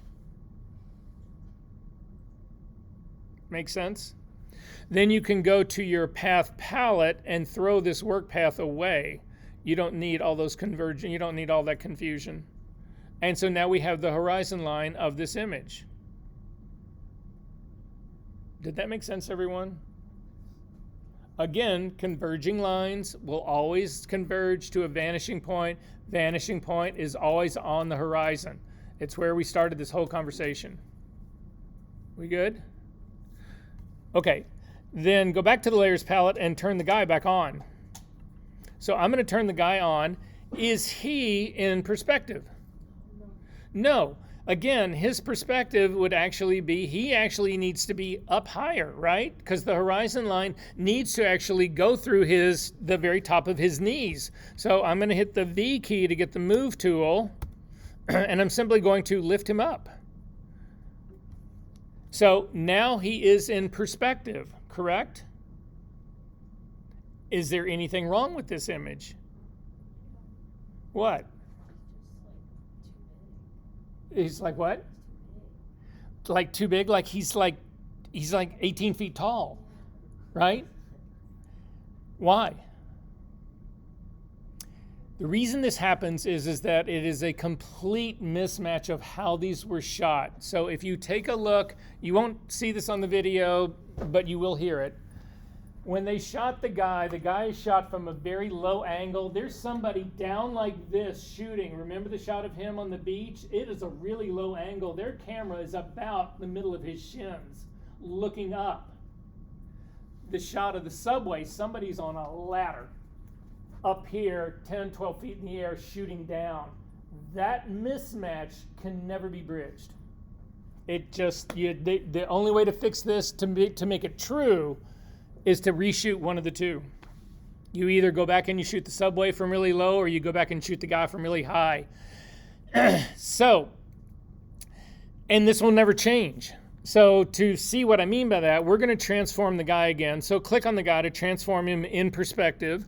So we have him now where he should be. We've got the horizon line. So Command T to bring up the transform dialog box, grab the anchor point and just drop it right down. I'm going to drop it right down between his legs onto the horizon line. Hold down the Shift key and the Option key and click and push him back in space.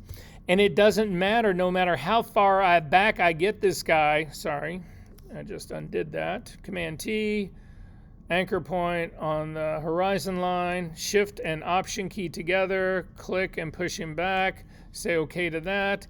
It doesn't matter. I'm going to hit Command H to temporarily hide the guideline. He's still as tall as the train.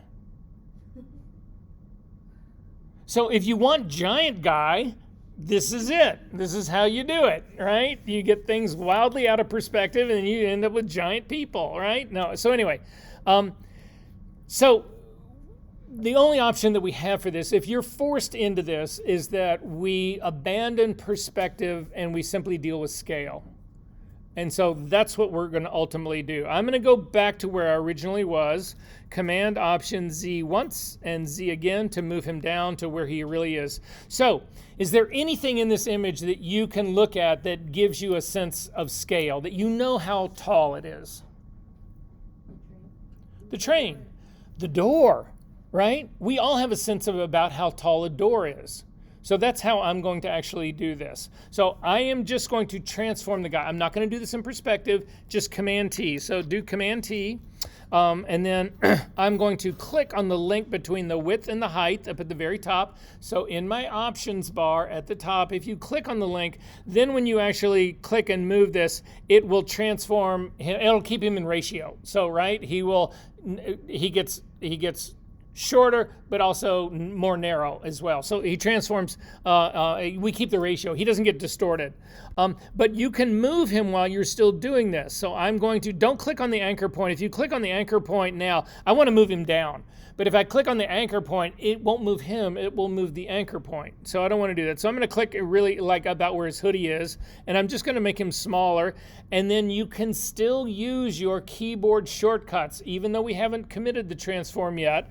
I'm going to hold down my space bar and Command to temporarily get the magnifying glass, and I'm going to zoom into the door. And then again, I'm going to continue to make him smaller.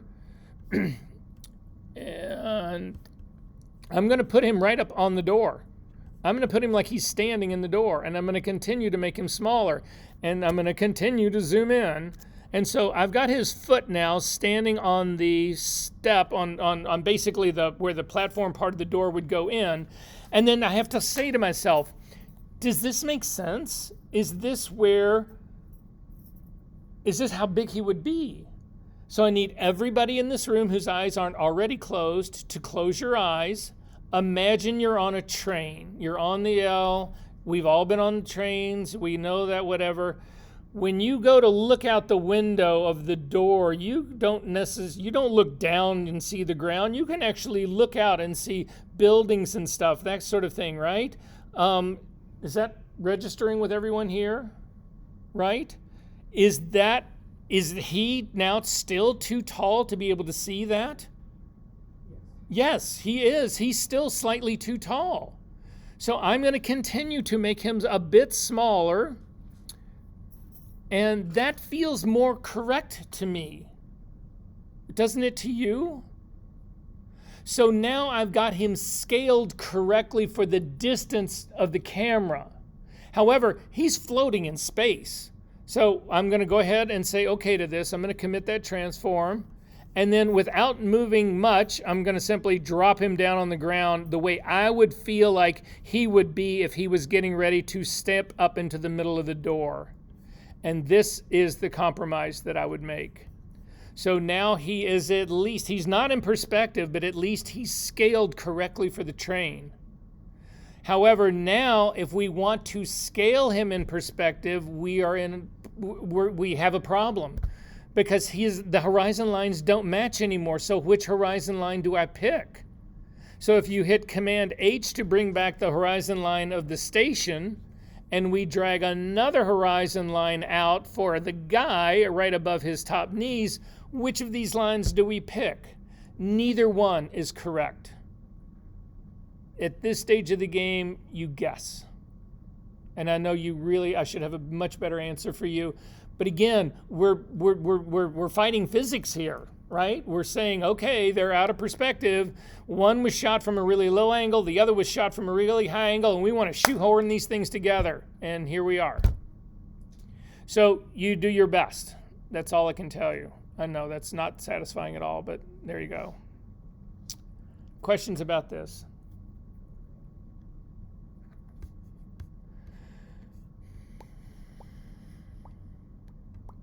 I'm going to leave it at that. We're going to close this guy up. To get out of here, hit the F key once. You go to the black pasteboard, F key again to get back to the stoplights. Click on this. Don't save the work, otherwise all the weird shit that we've done in here will be saved. So if you do want to do this exercise again, you want a clean version of that image. Okay, I'm going to show you guys something here really quickly about how to shoot. When you think about shooting composites, because we're really going to start talking about that part right now. So I want to take a person and put them into a scene outside. What do I shoot first?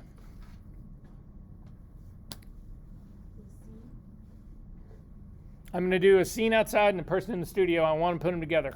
What do I do first?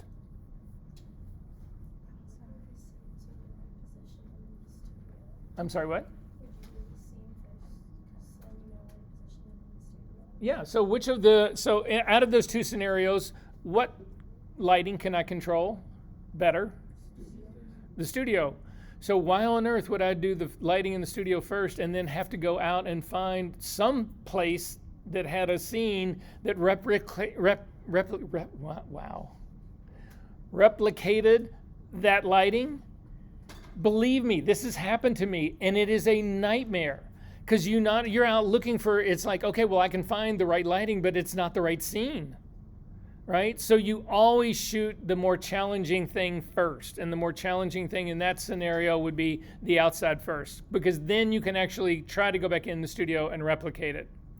So once you do that, and you're in the studio, this is what you want to think about. I'm going to just show this to you really quickly. So this is a picture of my wife for a series. Actually, if you look on somewhere on my website, there's some outtakes from this. And there may even be a picture that we work on in this class that's an outtake of this. But in this case, I knew that it was actually for a coat catalog, and it was for a fall catalog, and anyways, that was what it was all about. But they didn't have the budget to actually shoot this stuff in Wisconsin, and anyway, so I did all these locations in Wisconsin. So what's the advantage of doing this? So if you look at the list that I gave you of things that we need to match, number one, looking at this image with her in it, because I have another version, I have a copy of it without her in it, but I've got this one with her in it. If we look at this image right here, do you have any idea where the lighting direction is? Oh, of course you do. It's overhead. Look at the shadow under her chin. It's an overcast day. There's no direct light on this. There's nothing hitting. Look at the shadows on the rocks. Right? The best way to decipher lighting, guys, is shadows. That's the problem. That's why we have to keep putting shadows into all these composites. But does that make sense? So I have the lighting direction on this. How about exposure? What's she holding? Yes, she is. So if I white balance on this color card, so again, I'm in capture 1 for this. If I white balance on this color card,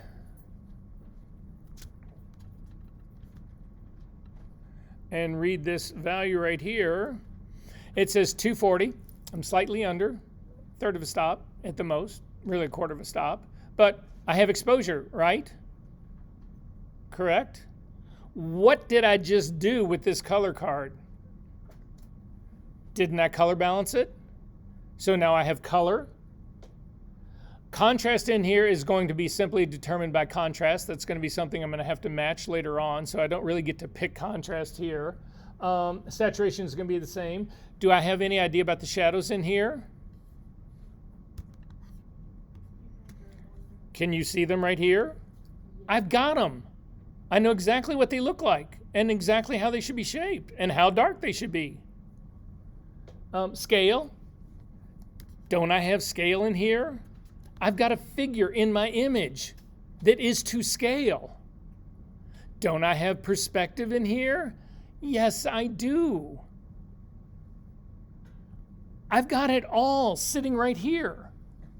So I shoot this, then I have the person jump out, and I shoot this after it, and then I simply go in and use one to do all the balancing of the other, and I'm good to go here. Does that make sense? Okay, so then I've got this scene here. We're just going to call it this. Take a look at this scene right here. I'm going to go ahead and put the same color on it so it doesn't look like a massive shift to you guys. So then I go into the studio, and I need to recreate the scene as best I can for what was in the real world, what was out in the field, which I do. So for me, if you actually go into Capture One, it depends on what version you're using right now, but you can actually use this overlay feature.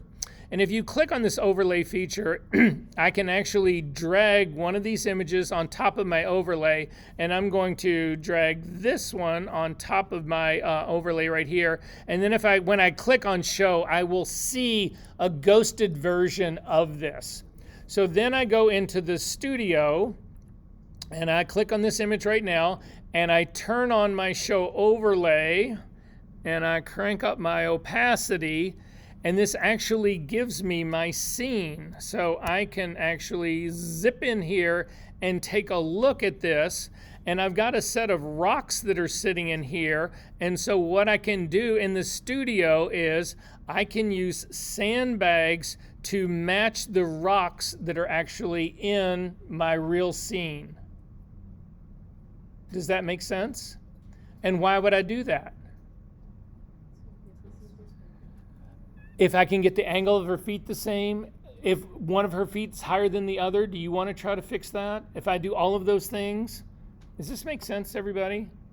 So the overlay feature, again, I've shot my exterior first. I can go into the studio. I can use sandbags to build stuff up. I had, in one of the shots of this, I had somebody actually leaning against a branch. I just took a pole and ran it between two C-stands and had her leaning on this. So her arms draped right. She had the right weight for it. And then I could just map that to the branch that was out in the real world. Does that make sense? So once I get the set built using overlay, then I don't need to worry about this anymore. So I'm going to undo that. So then what does this tell me?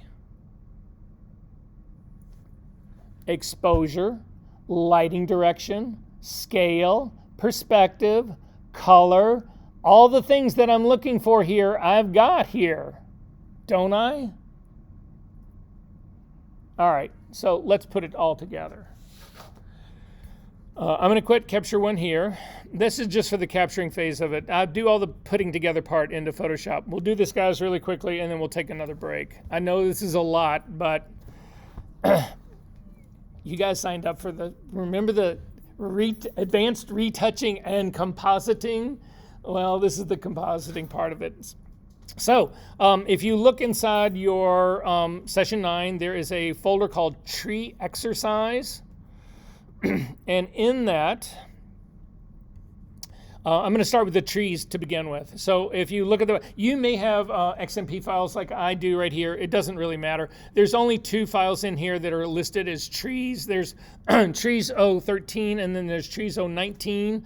If you just click on one, hold down your command key and click on the other and drag both of those into Photoshop, they will both come into Camera Raw, which is where we need them.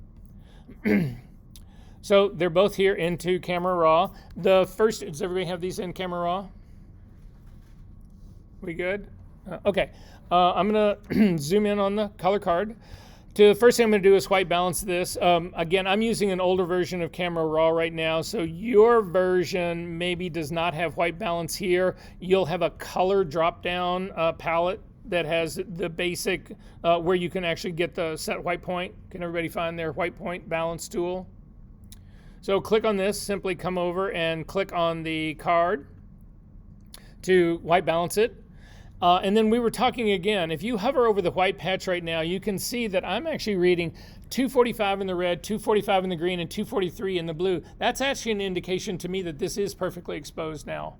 Again, the difference in those numbers in Capture One and the difference in Camera Raw, the difference in those two has to do with just how the file is processed. Raw processors work just like developers do in film. Different ones do things slightly differently. And so what was maybe a quarter of a stop under in Capture One is actually perfect here for Camera Raw. So I've got the color balance correctly now, and I don't need to make any adjustment in my exposure. So to then apply all of this information to the one that's underneath it, you hover over the thumbnail, and at the very top part of the thumbnail on the right-hand side, there's 3 little dots that show up. Click on those little 3 dots and do a select all. That will select the other image as well. And then go right back to those same little 3 dots, click again, and come down to Sync Settings. and say, oh, you can leave it as a default. The only thing we've done to this image is the white balance. So say okay. That has now applied the white balance to both of this. Both of these images are now white balanced. Make sense, everyone? Okay, I'm going to open both of these. Now, right now it's listed as open as objects for both of them. You want to open both of these. So I'm going to click on open objects, and both of them will open up into Photoshop. And again, in my case, because I have turned off tabbed behavior, and I told you this when we were setting up those preferences, tab behavior when you're working in compositing world is a nightmare. It is for me. So if they came open as tab behavior, tear the tabs off. Just come up to the very top, grab a tab, pull it down to break it up so that you can see both of these images at the same time and go back and forth between the two. So I've got the tree image. Does everybody have these open? I've got the tree image that does not have the girl in it, and then I've got the tree image that does.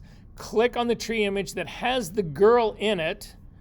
Go over to the layer, click on the layer, grab and drag it on top of the image that does not have the girl in it. But before you let go, hold down the Shift key because this will bring it in register. So she will come in completely centered into this. Otherwise, this can happen. Don't do this, just watch.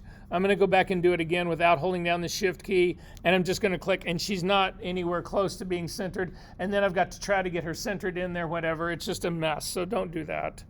Command Z to undo it. I'll do it one last time. I'm going to click and drag it in here, hold down the Shift key, and let go. She's in.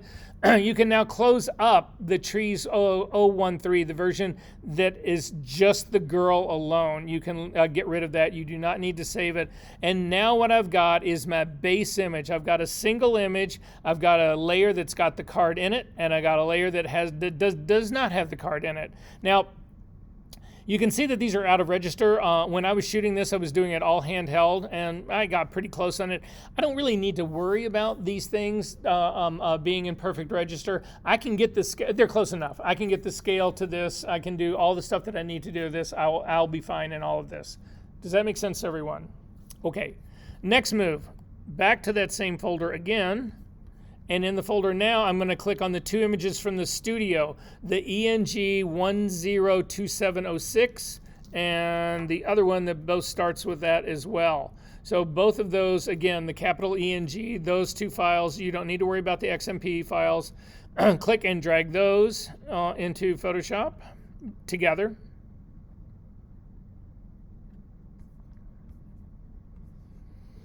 And again, I'm going to do the very same trick. I'm going to zoom in on this color card. I'm going to white balance it using the white balance tool. I have got glare on this card, so that's giving me I don't need to worry. You don't need to worry about white balance. Glare for white balance on the card. It's still a neutral gray, so it'll still work. I just can't really judge the exposure as well as I would like. If I hover over the white patch, you'll see it's a 252, 253 in there. She's actually balanced correctly. It's just there's glare on the card. So anyway, again, I'm going to do the very same trick. This is now color balanced. I'm going to come up to the little three dots at the very top. I'm going to click on the drop-down menu and do a select all. I get both of them selected, back to the same little three dots, click and do a sync settings. Exactly the same thing I did before, and I'm going to say okay to that. But now the only one that I need to open is the one without the color card. So I'm going to click on the one that has the color card in it. You can see that's the bar that I was telling you about, that it was actually going to be the limb for another shot. So anyway, this is the only one that we need to open. So click on Open Object. And then hide others. And so now I've got my figure, again, as a smart object. I am going to go back to my scene. I'm going to turn on the figure of the girl, make sure that her layer is selected because I want to bring the studio figure in onto this image. So I'm going to come over and click on the girl here in the studio, and then going to grab the layer and drag it on top of my scene in the trees, hold down the Shift key and let go. This will actually bring it in. I'm going to then get rid of the girl that is by herself, and then I can drop the opacity of the figure that's on top to move her around and scale her correctly. Does that make sense? Okay, if you've done all this, throw away that girl, the one that we just brought in, because I've already got a version. She needs to be knocked out, and I've got a version of her knocked out, and we are not going to do that today. You guys already know how to do that. So throw that top image away. I just wanted to show you how you do all of the color balancing and the matching of all of that. So this is the thing to keep in mind about color.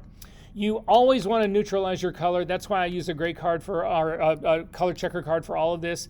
That does not mean that this is the correct color for your image. You might want your image to be much warmer. You may want it to be much cooler.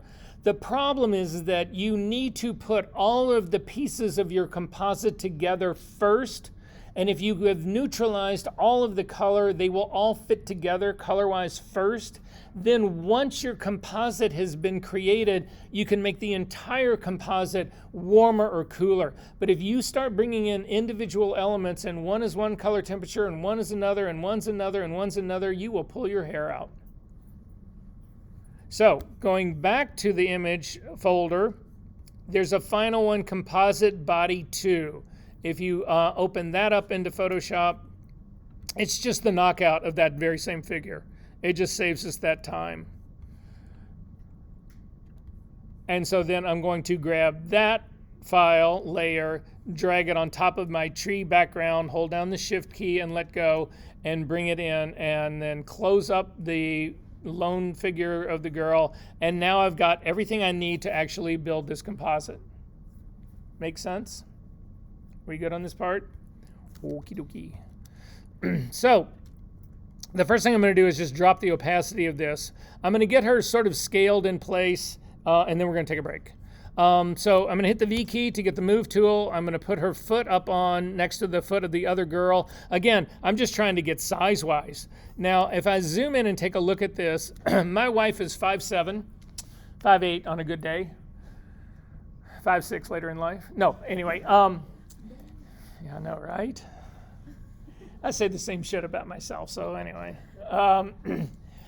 And the model I know is 5'10", and she's in heels. So the model I know is gonna have to be bigger. And is she about the same, about the height bigger that I would imagine her to be? So again, if she's 5'10" and she's in 2-inch heels, that puts her at 6 feet tall. That's a 7-inch difference, 5-inch difference between somebody who's 5'7". Is that 7 inches, 5 inches from like her eyes to here? That's about right. So she's scaled about right for me. If she wasn't scaled correctly for me, again, I would just transform her. Command-T to bring up the transform dialog box.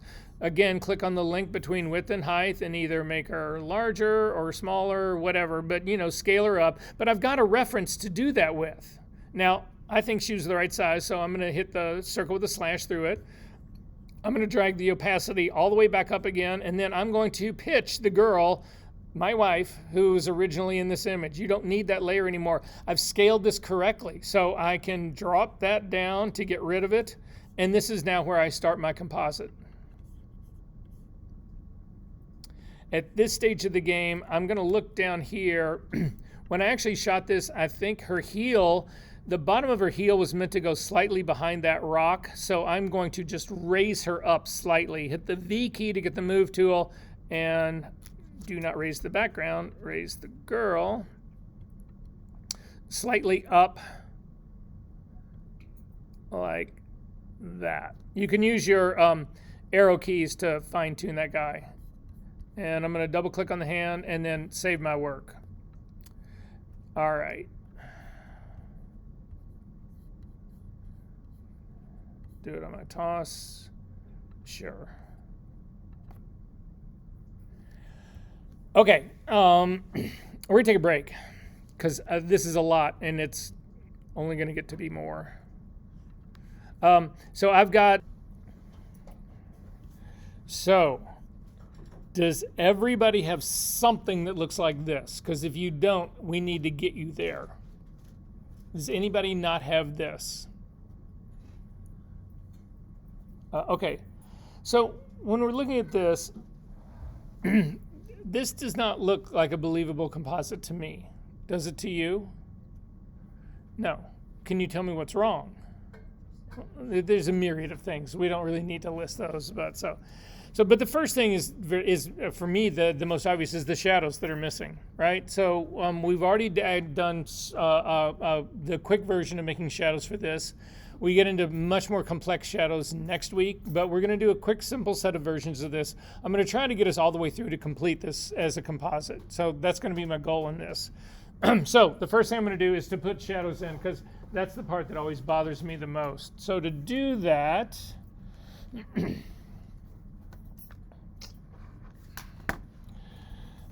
first things first, when you put shadows in, you actually want to put them on top of the background underneath the figure. And the reason we want to put them underneath, well, I'll show you why we want to put them underneath the figure. So click on your background layer, the very bottom layer, the trees layer, and then we're going to just add a blank layer on top of that. So again, the icon at the bottom of your layers palette, that's the square with the little plus in the middle. It's just going to be a separate layer. It's blank and empty. Double click on it and rename it instead of layer 1. Did you need this? Oh, no, I have one. Okay.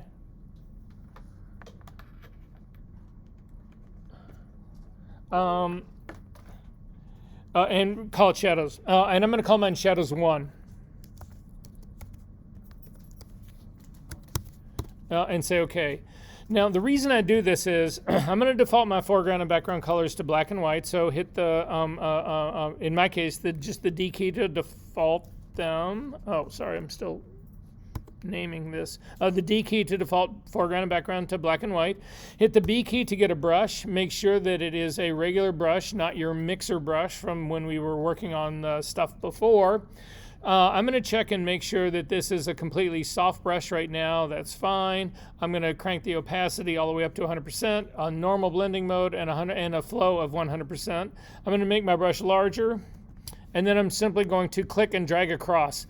And the reason that I wanted to do this was to show you this is how you want shadows to be.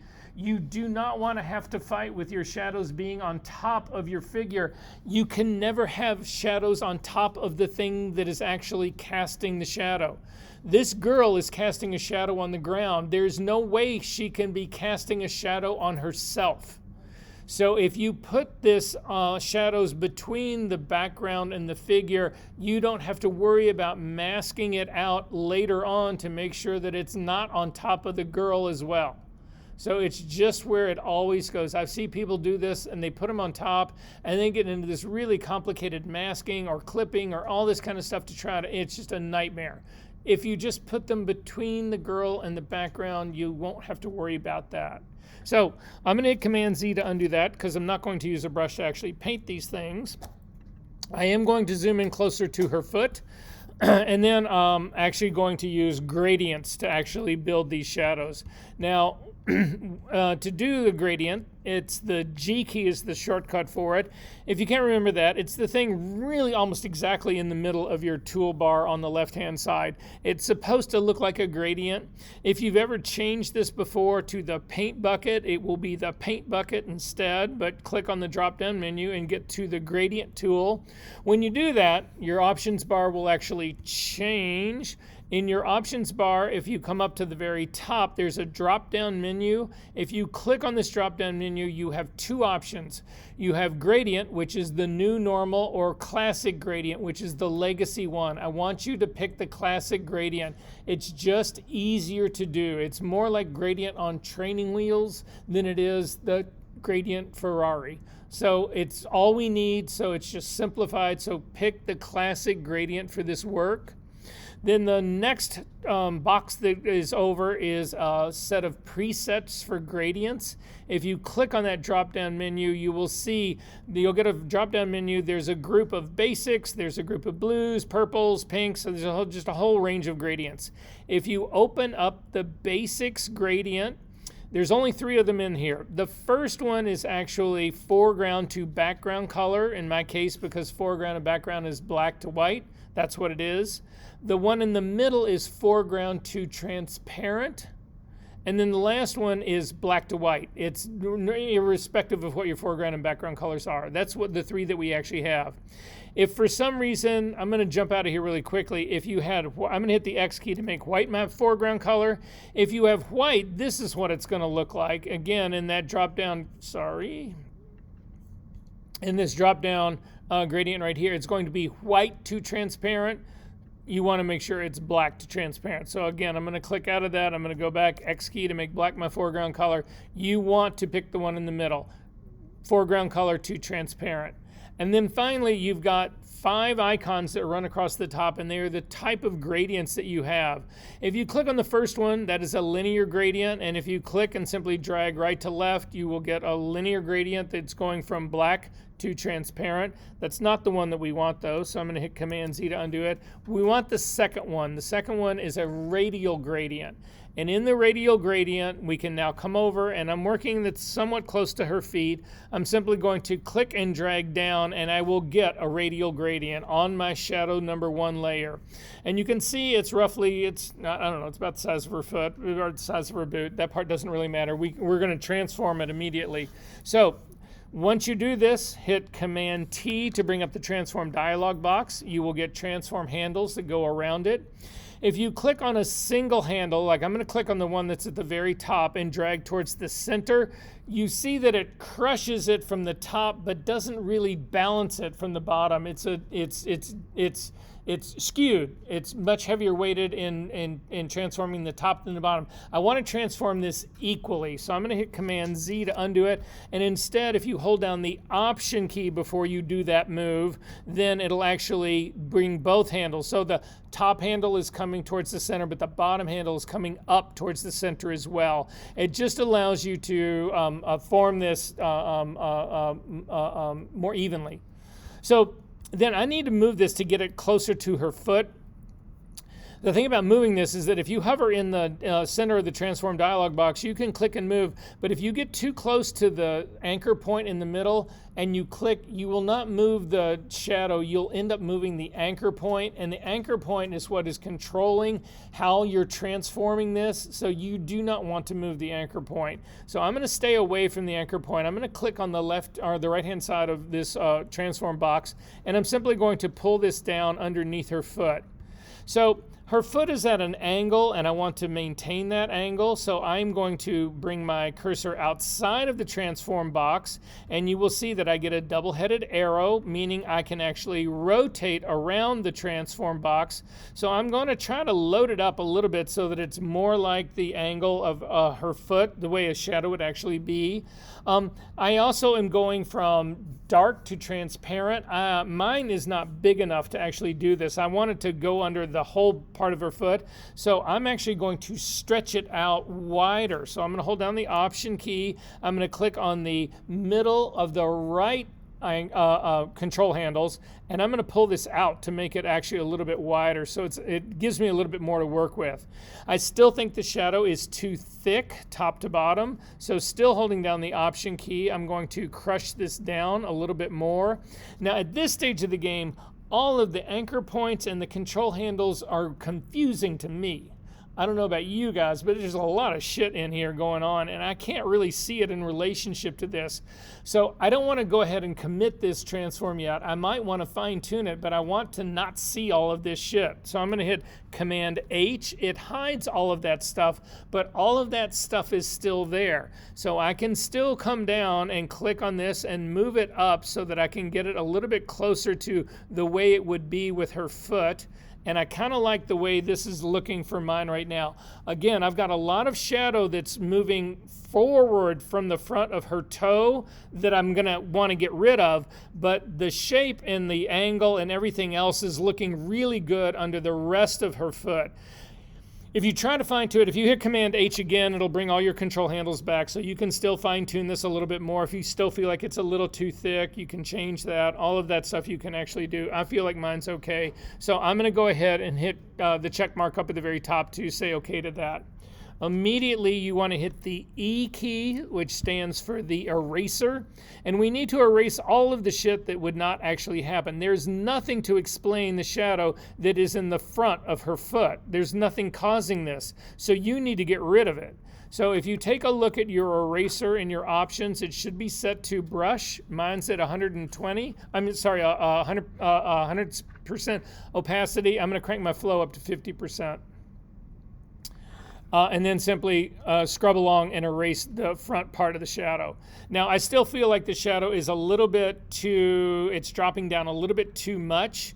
It's too thick underneath her foot. So I'm going to hit the V key to get the move tool, and then just use my arrows to tap up to make it slightly narrower.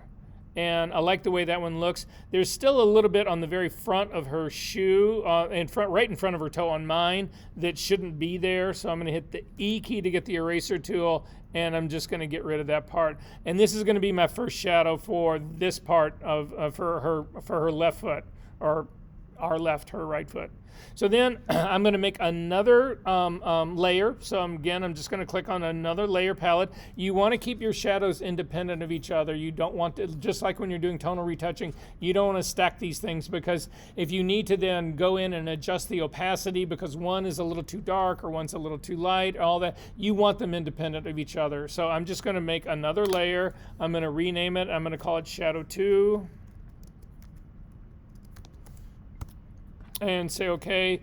G key to get the gradient tool. Click on the image, draw a gradient down. I've now got the gradient. Command T to bring up the transform dialog box. Hold down the Option key and click on the top control handle to crush this. I can also narrow it down a little bit. It's just going to go in the front of her toe on the other one. I'm then going to, again, avoid the anchor point, but click inside the transform dialog box.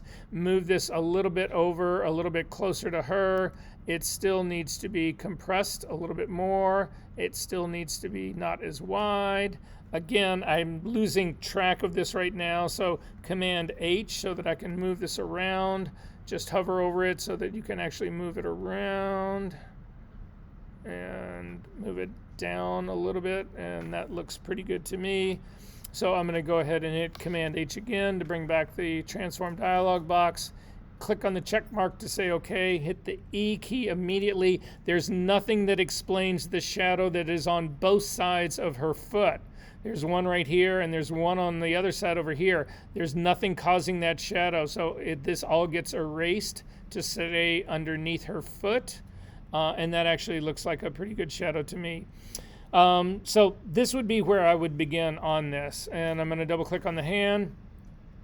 If you kick back out and you take a look at it, this really needs to match the shadows that are underneath the rocks. So I'm going to look at the value of a shadow that's like over here. I'm looking for any sort of shadow that's actually falling on any sort of leaves.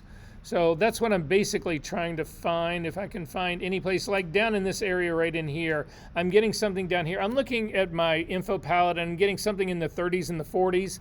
If I hover over my shadows though, they're in the 4s and the 3s. They're too dark. So I'm going to drop the opacity of the shadows. I'm going to start with the one on the left-hand side. You can put color sampler points down on this it'll just make life quicker. It's what I would do.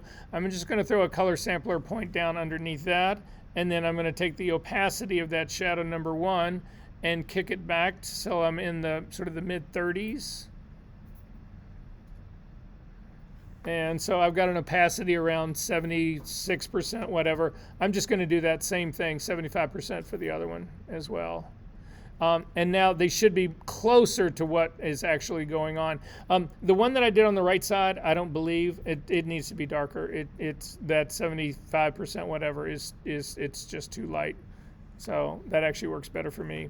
Again, I'm going to hit clear all to get rid of those points. And at this stage of the game, I would save your work. So again, if you haven't done a save as yet, go ahead and do a save. It's just a good habit to get into.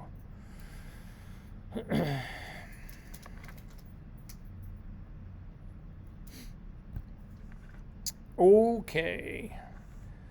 So I've just double clicked on the hand. So I've got shadows in here right now, but there's a lot else that's really wrong with this picture. And so what I would say is, where did you go?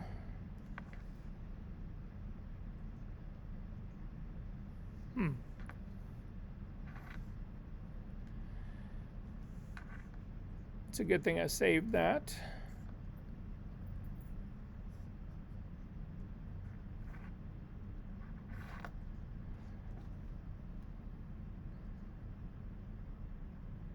I have lost that image. I know it's here. It looks like it was it shouldn't have gone behind there, but let me see if I can get to the, it's here on the pasteboard. There it is again. That's weird. Again, I've been telling you this has been, okay.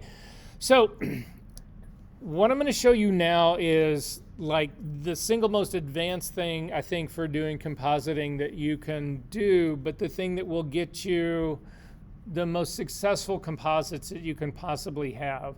And they're called check layers. And so when I look at this image, the thing that I'm having a problem with is that right off the bat, she's way too contrasty. Way too contrasty. I mean, look at her. Would that jacket be anywhere near that dark in this light? Not a chance, right? So that's a problem number one. I think the color's probably off in this as well. So there's a cornucopia of things that I've got a problem here. So most people would just go in here and start whacking away at this thing and just like, oh, throwing a curve on and doing all of that. That is not how we do that in this class. We are much more precise about this. But the advantage of that is that we get to where we need to be much, much, much quicker. And it's called check layers. So I have made a set of actions for you that I need you to actually load. You will use them for the rest of your life. I will explain to you what they really are. I'll show you, there's recipes for how you build these things. Well, here, if we take a look really quickly, just to go back to your session number 9. In your session number 9, there is a PDF in here called Check Layers. If you open this up, this tells you how to build these check layers. There's a check layer for luminosity, one for saturation, and one for color. Those are the 3 primary ones that we use. This is how you can create them. If you lose the action set that I'm giving you, this is how you can rebuild your own. We're going to actually use them so you'll see what they do and how they actually work. But this will explain all of this to you, how to actually build them all. The action set itself is this check layers set.atn. ATN is the action set for Adobe Photoshop. So again, I've already built all of these for you guys, and so we're just going to load this action set, and then we're going to work with them. So to load these, go back into Photoshop. Click on your Actions palette, the Actions tab. Go to the flyout menu, the hamburger or whatever you want to call it, on the side. Click on this, and you are going to load actions. So you get a flyout menu. It's right about in the middle. It's called Load Actions. Click on that. It'll open up a dialog box. You need to then navigate to your session number 9. Click on the check layers set.atn and hit open. I'm not going to open mine because I've got 1,000 copies of it already. When you do that, you'll actually end up with a action set called check layers. Now, if you take a look at my screen, it should be, can everybody find their check layer set? Anybody not? Okay. Again, when you run this thing, you want to run it from the top layer, from the parent. You don't want to start on this make a layer and start running from here. It won't work if you actually do that part. So first off, I'm going to select my composite. So I'm on the very top layer. You need your check layers to be on the very top because we are going to use this to compare our figures to our background. So we need to see what these layers are doing to everything. So select the composite body on the very top and then come over to the actions menu, click on the parent that says check layer, and then on the very bottom of the actions palette, the little arrow that's pointing to the right, click on that and it will actually run the check layer set. So when you do that, you may end up with something that looks really weird like mine. You may not end up with something that looks really weird like mine. You just need to come over to your layers palette and take a look at what you've got. I'm going to pull mine open so that you can see what basically what happened. So what got added to the top of this is a luminosity check layer that is turned off, a saturation check layer that is also turned off, and then this, in my case, I can never get the action to actually do both at the same time. It's a hue saturation 1 plus a color check layer. They're grouped together. They're actually inside this folder. If you turn the folder off, you see your image will go back to normal. So for the time being, that's fine. I'm just going to leave this part off. Typically, you want to start with a luminosity check layer, and that's what we're going to do. So come down and turn on the luminosity check layer, and you will see that your image goes black and white. Does everybody have a black and white layer? I can't even find like the check layer. Say what? I can't even find like the check layer. Did you load the actions? I didn't. Okay, then click on that. Come down to load actions. Okay. And go, you don't want to be in actions, you want to go to our session 13. Our session 9. You know, our download folder. Yeah. No, not over here, but here. Go to your, wherever your, session 9 files are. Yep. And that action set right there is what you're going to click on. Click on that and hit open. And then it's right here. And so just, it's already selected. Just, no, I'm sorry, yes, you're right. Click on that and then run it. And there you go. But yours is now not on top of the girl. So drag the girl, just hit command, you can't do command Z, no, it's too many steps. Just drag her down underneath that, go all the way down until she's on top of the shadows. Right there, go, and you're good to go. And then go up to the top and turn off this color one, the eyeball, the color one at the very top. And then come down and click on luminosity check layer, turn the eyeball on, and you're good. So does everybody have a black and white image? Okay, the reason you want to do this black and white image is that it's much easier to judge contrast and exposure based on this without color information interfering with this. And when I look at this right now, hang on one second. When I look at this right now, does the girl match this scene? Not at all. This is so much easier to see this part. The first problem I have with this is contrast. I may have other problems in here, but the contrast is my major issue here. How do you guys change contrast? So most of you are accustomed to changing contrast by putting an S-curve onto Photoshop. It increases the contrast. But to decrease the well, here, let's just take a look at it. Come down and click on the composite body, and then we're going to add a curve to this. And in the curve, you can do a drop-down menu in your curves right here. Let me reset mine. I need to get back to my properties, so let me reset my workspace. In the properties drop-down right here for preset, you can say, oh, I want medium contrast. And you can see what it does is it makes your shadows darker and it makes your highlights lighter. That's what these 2 points are on that. So you would typically think to yourself, okay, well, the way to reduce contrast is to invert that, right? So let's invert or we'll just do another one. I'm going to go back to my default curve on this. We are going to click down. Let me drag this down just a little bit. I'm going to click in my shadow area on the curve, and I'm going to lift the shadows, and then I'm going to pull down the highlights. I'm going to do the exact opposite. And this begins to work, but I can promise you this looks ugly as shit in real life. If you turn off your color check layer, your luminosity check layer, you can see, look what that did to her face. That's what I don't know, she has the plague or something, right? Anyway, so this is not the way you actually change contrast in an image. So if you've done this, throw this guy away, turn your luminosity check layer back on. The way you do it is actually a filter. And unfortunately, with Photoshop and their infinite wisdom and the UI people at Adobe don't ask me why, they don't bother to put it in the filter menu. They actually put it in the image menu.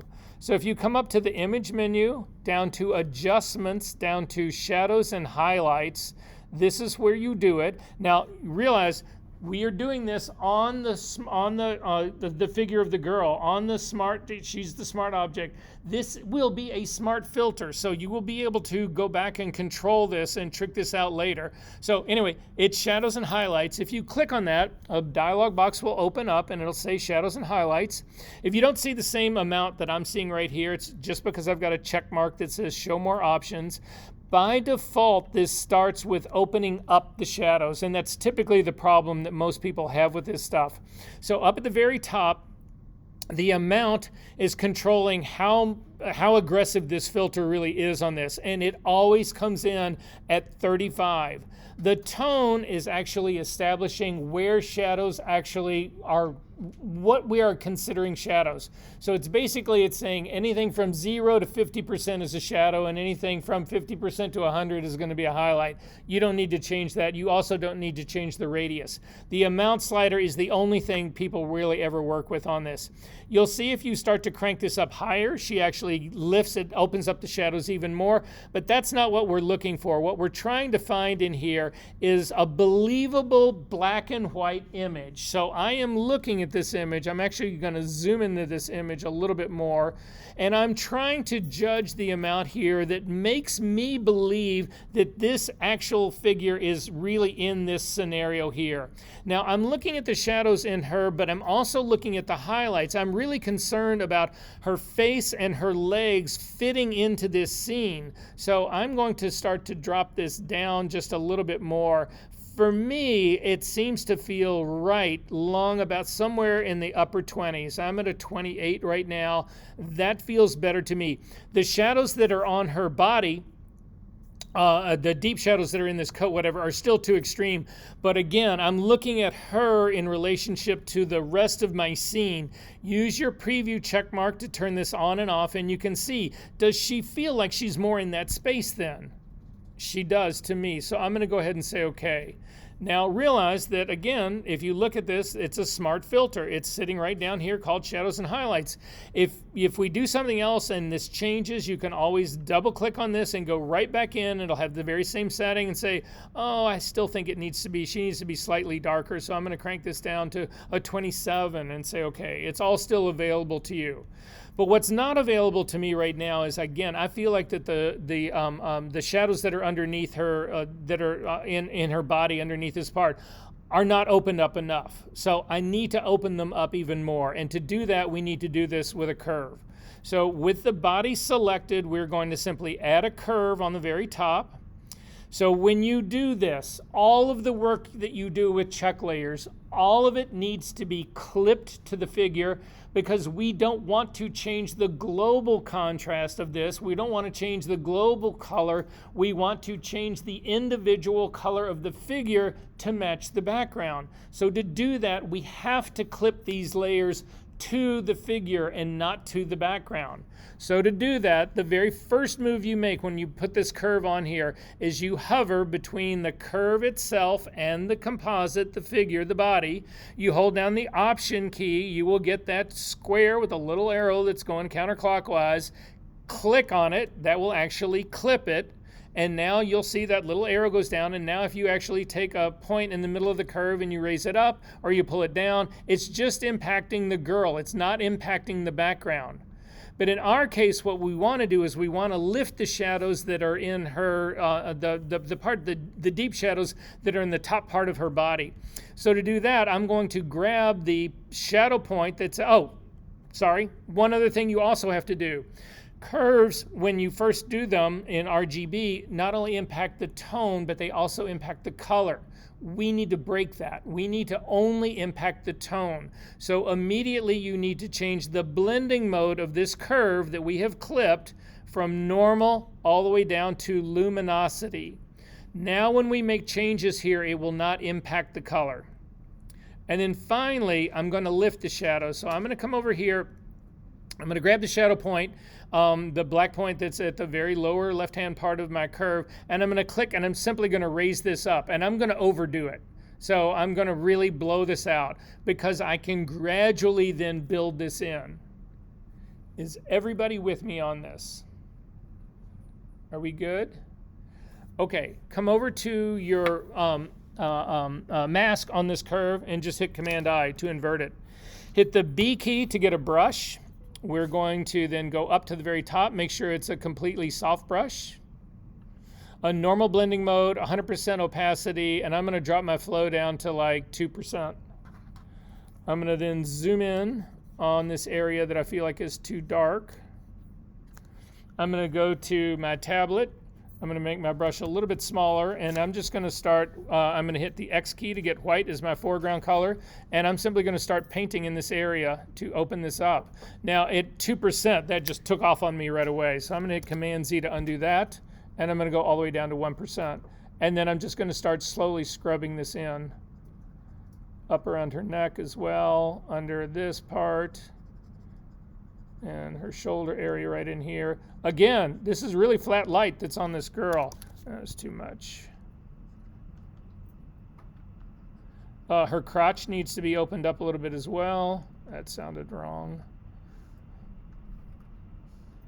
And then actually check this, turn this layer on and off, and you can see it's pulling this whole part back open again. And so now when I look at this image, does this seem to then fit my scene? Does this make more sense as a black and white photograph? Considerably more, don't you think? Yes, yes, sure, of course I do. You can now turn your luminosity check layer off.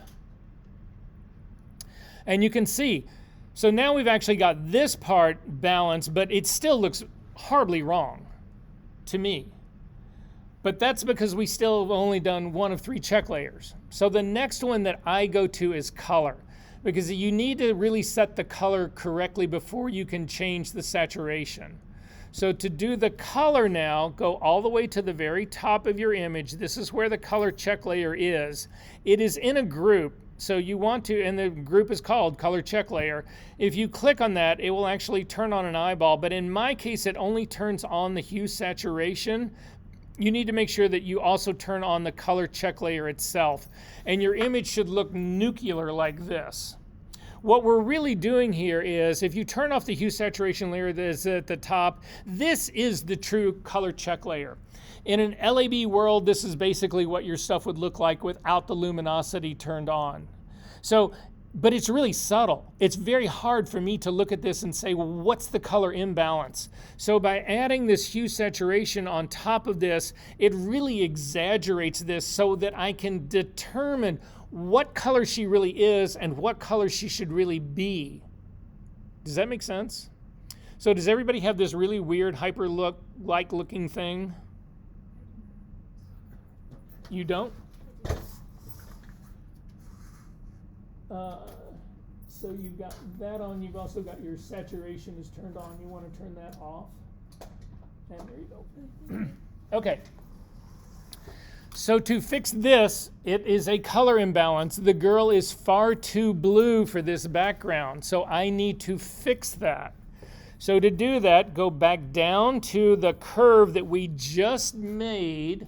Again, we have got to do a color balance on this, but we need to clip it to the girl so that it only impacts the girl. So click on the curve that we have down at the very bottom that's opening that jacket up, and then we are going to add another adjustment layer. We are going to add a color balance. So click on your flyout menu, the menu at the very bottom, and we are going to do color balance. And when this thing comes on, we need to, again, immediately clip it to the girl. So hover between the color balance layer and the curve that's right underneath it. The curve that's underneath it is clipped to the girl. So when we clip this to the curve, it will also be clipped to the girl. So hover in between these two, hold down your Option key, click, and now you'll see if you do something wild in here, it only impacts the girl. It doesn't impact the background. But then you need to then change the blending mode of this from normal to color, because you only want to impact the color. You don't want to impact the luminosity. Are we good on this part? I know everybody's head's spinning right now. That's okay, as we will work with this shit for the next till this semester's over. So you will get it.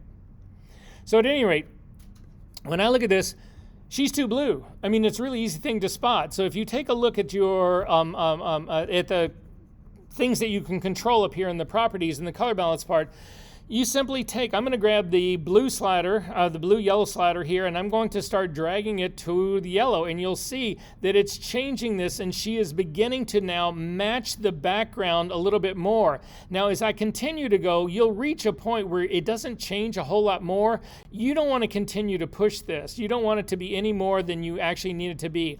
I'm going to get it just to the point where it starts to go a little bit. I'm getting a little she's got a lot of green in her right now. So again, then I can go up to my magenta green slider. I'm trying to get her to match into this background better. That's what I'm trying to do.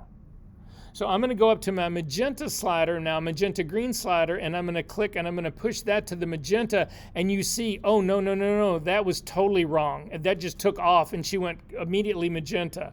Double click on the slider, it will zero it back out, then go up to your cyan red slider and try that one and push that one way or the other. I'm actually going to push it a little bit more to the red.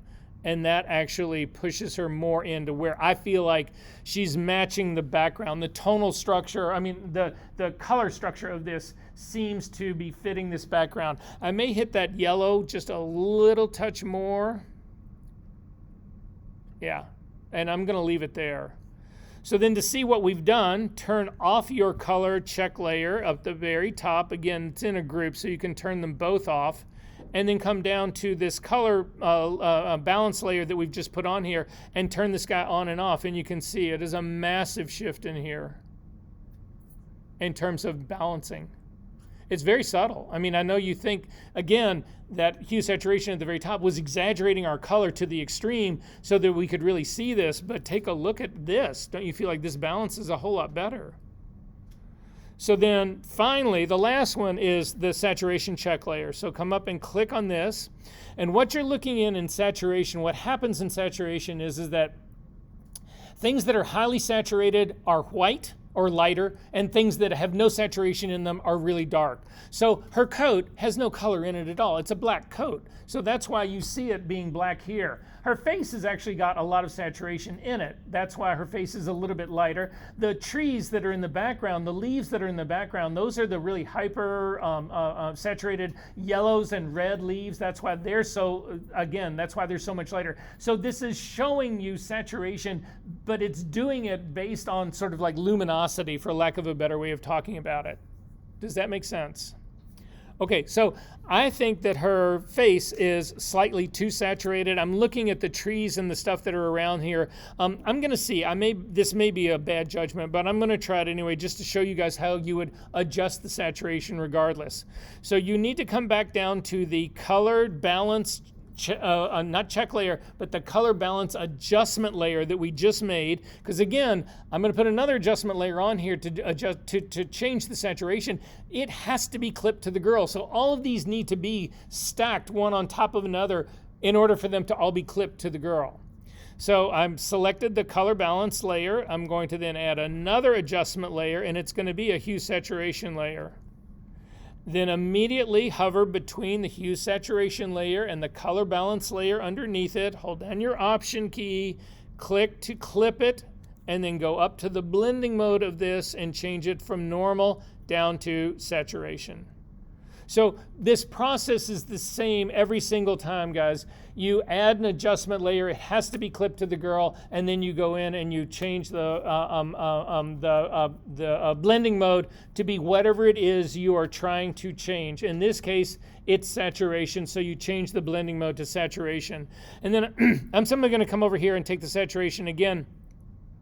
I think she's a little too saturated for this. So I'm going to just pull this slightly down and just see how this impacts the girl. You'll see it's actually making her face a little bit darker. I'm trying to get her face a little bit more to the feeling of like the moss and that kind of stuff. So it's a very subtle move. For me, it's a -7 in the saturation, and I'm going to leave it at that.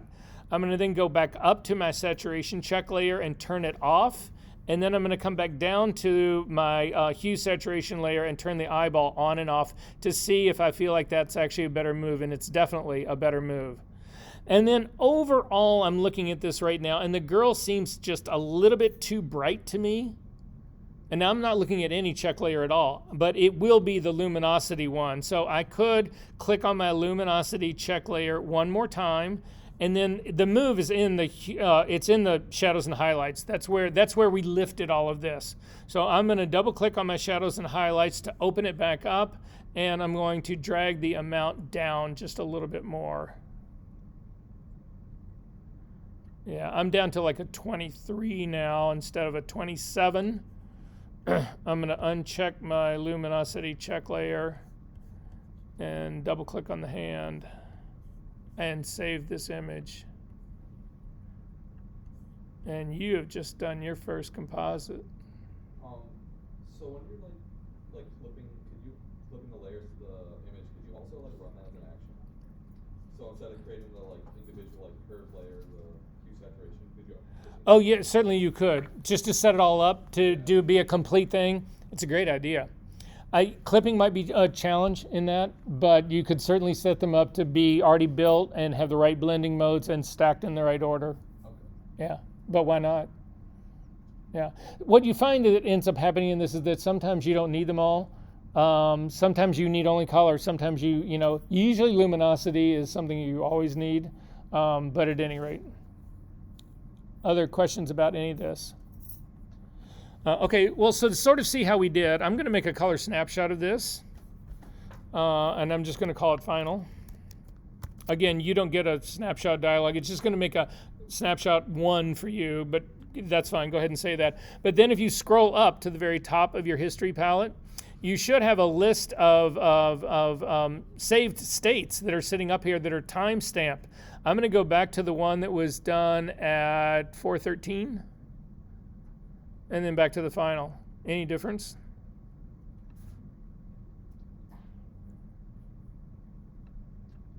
Please tell me you have history states, stamped states up there.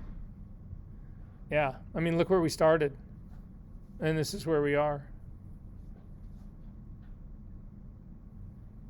Questions about any of this? So, for your assignment, if you take a look at our Canvas site, so this is the assignment for next week. You are to shoot a real background image or work with a real background image. You don't have to shoot one if you don't want to. You can use work that you've already shot. You can harvest something off the internet. If you harvest an image, that's fine, but try to get something that's a high-res image, because that's one of the things that we didn't talk about on here is our resolution mismatch. And we also didn't talk about depth of field in this. Those are both things that become an issue in here. We can take a look at depth of field in here in just a second. Anyway, those are both issues that will actually happen in here as well.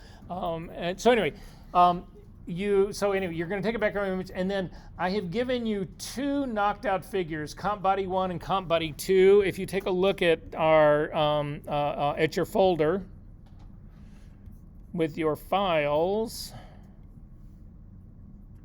the assignment folder right here. Inside this assignment folder, there's comp body 1 and comp body 2. They're already knocked out for you. They're already smart objects. This assignment will actually read exactly the same thing. So what I'm asking you to do is to somehow get your hands on a real background, use one of these 2 figures in that, and then you are to do the best you can to actually bring it together using check layers. Also for next week, I'm asking you to bring any working files that you have for your final project. So any more thoughts on it? Again, if you haven't shot anything, that's fine. But whatever you've got that we can look at to talk about that is really how your idea for your final project is evolving, we need to be thinking about that part. Questions about any of this?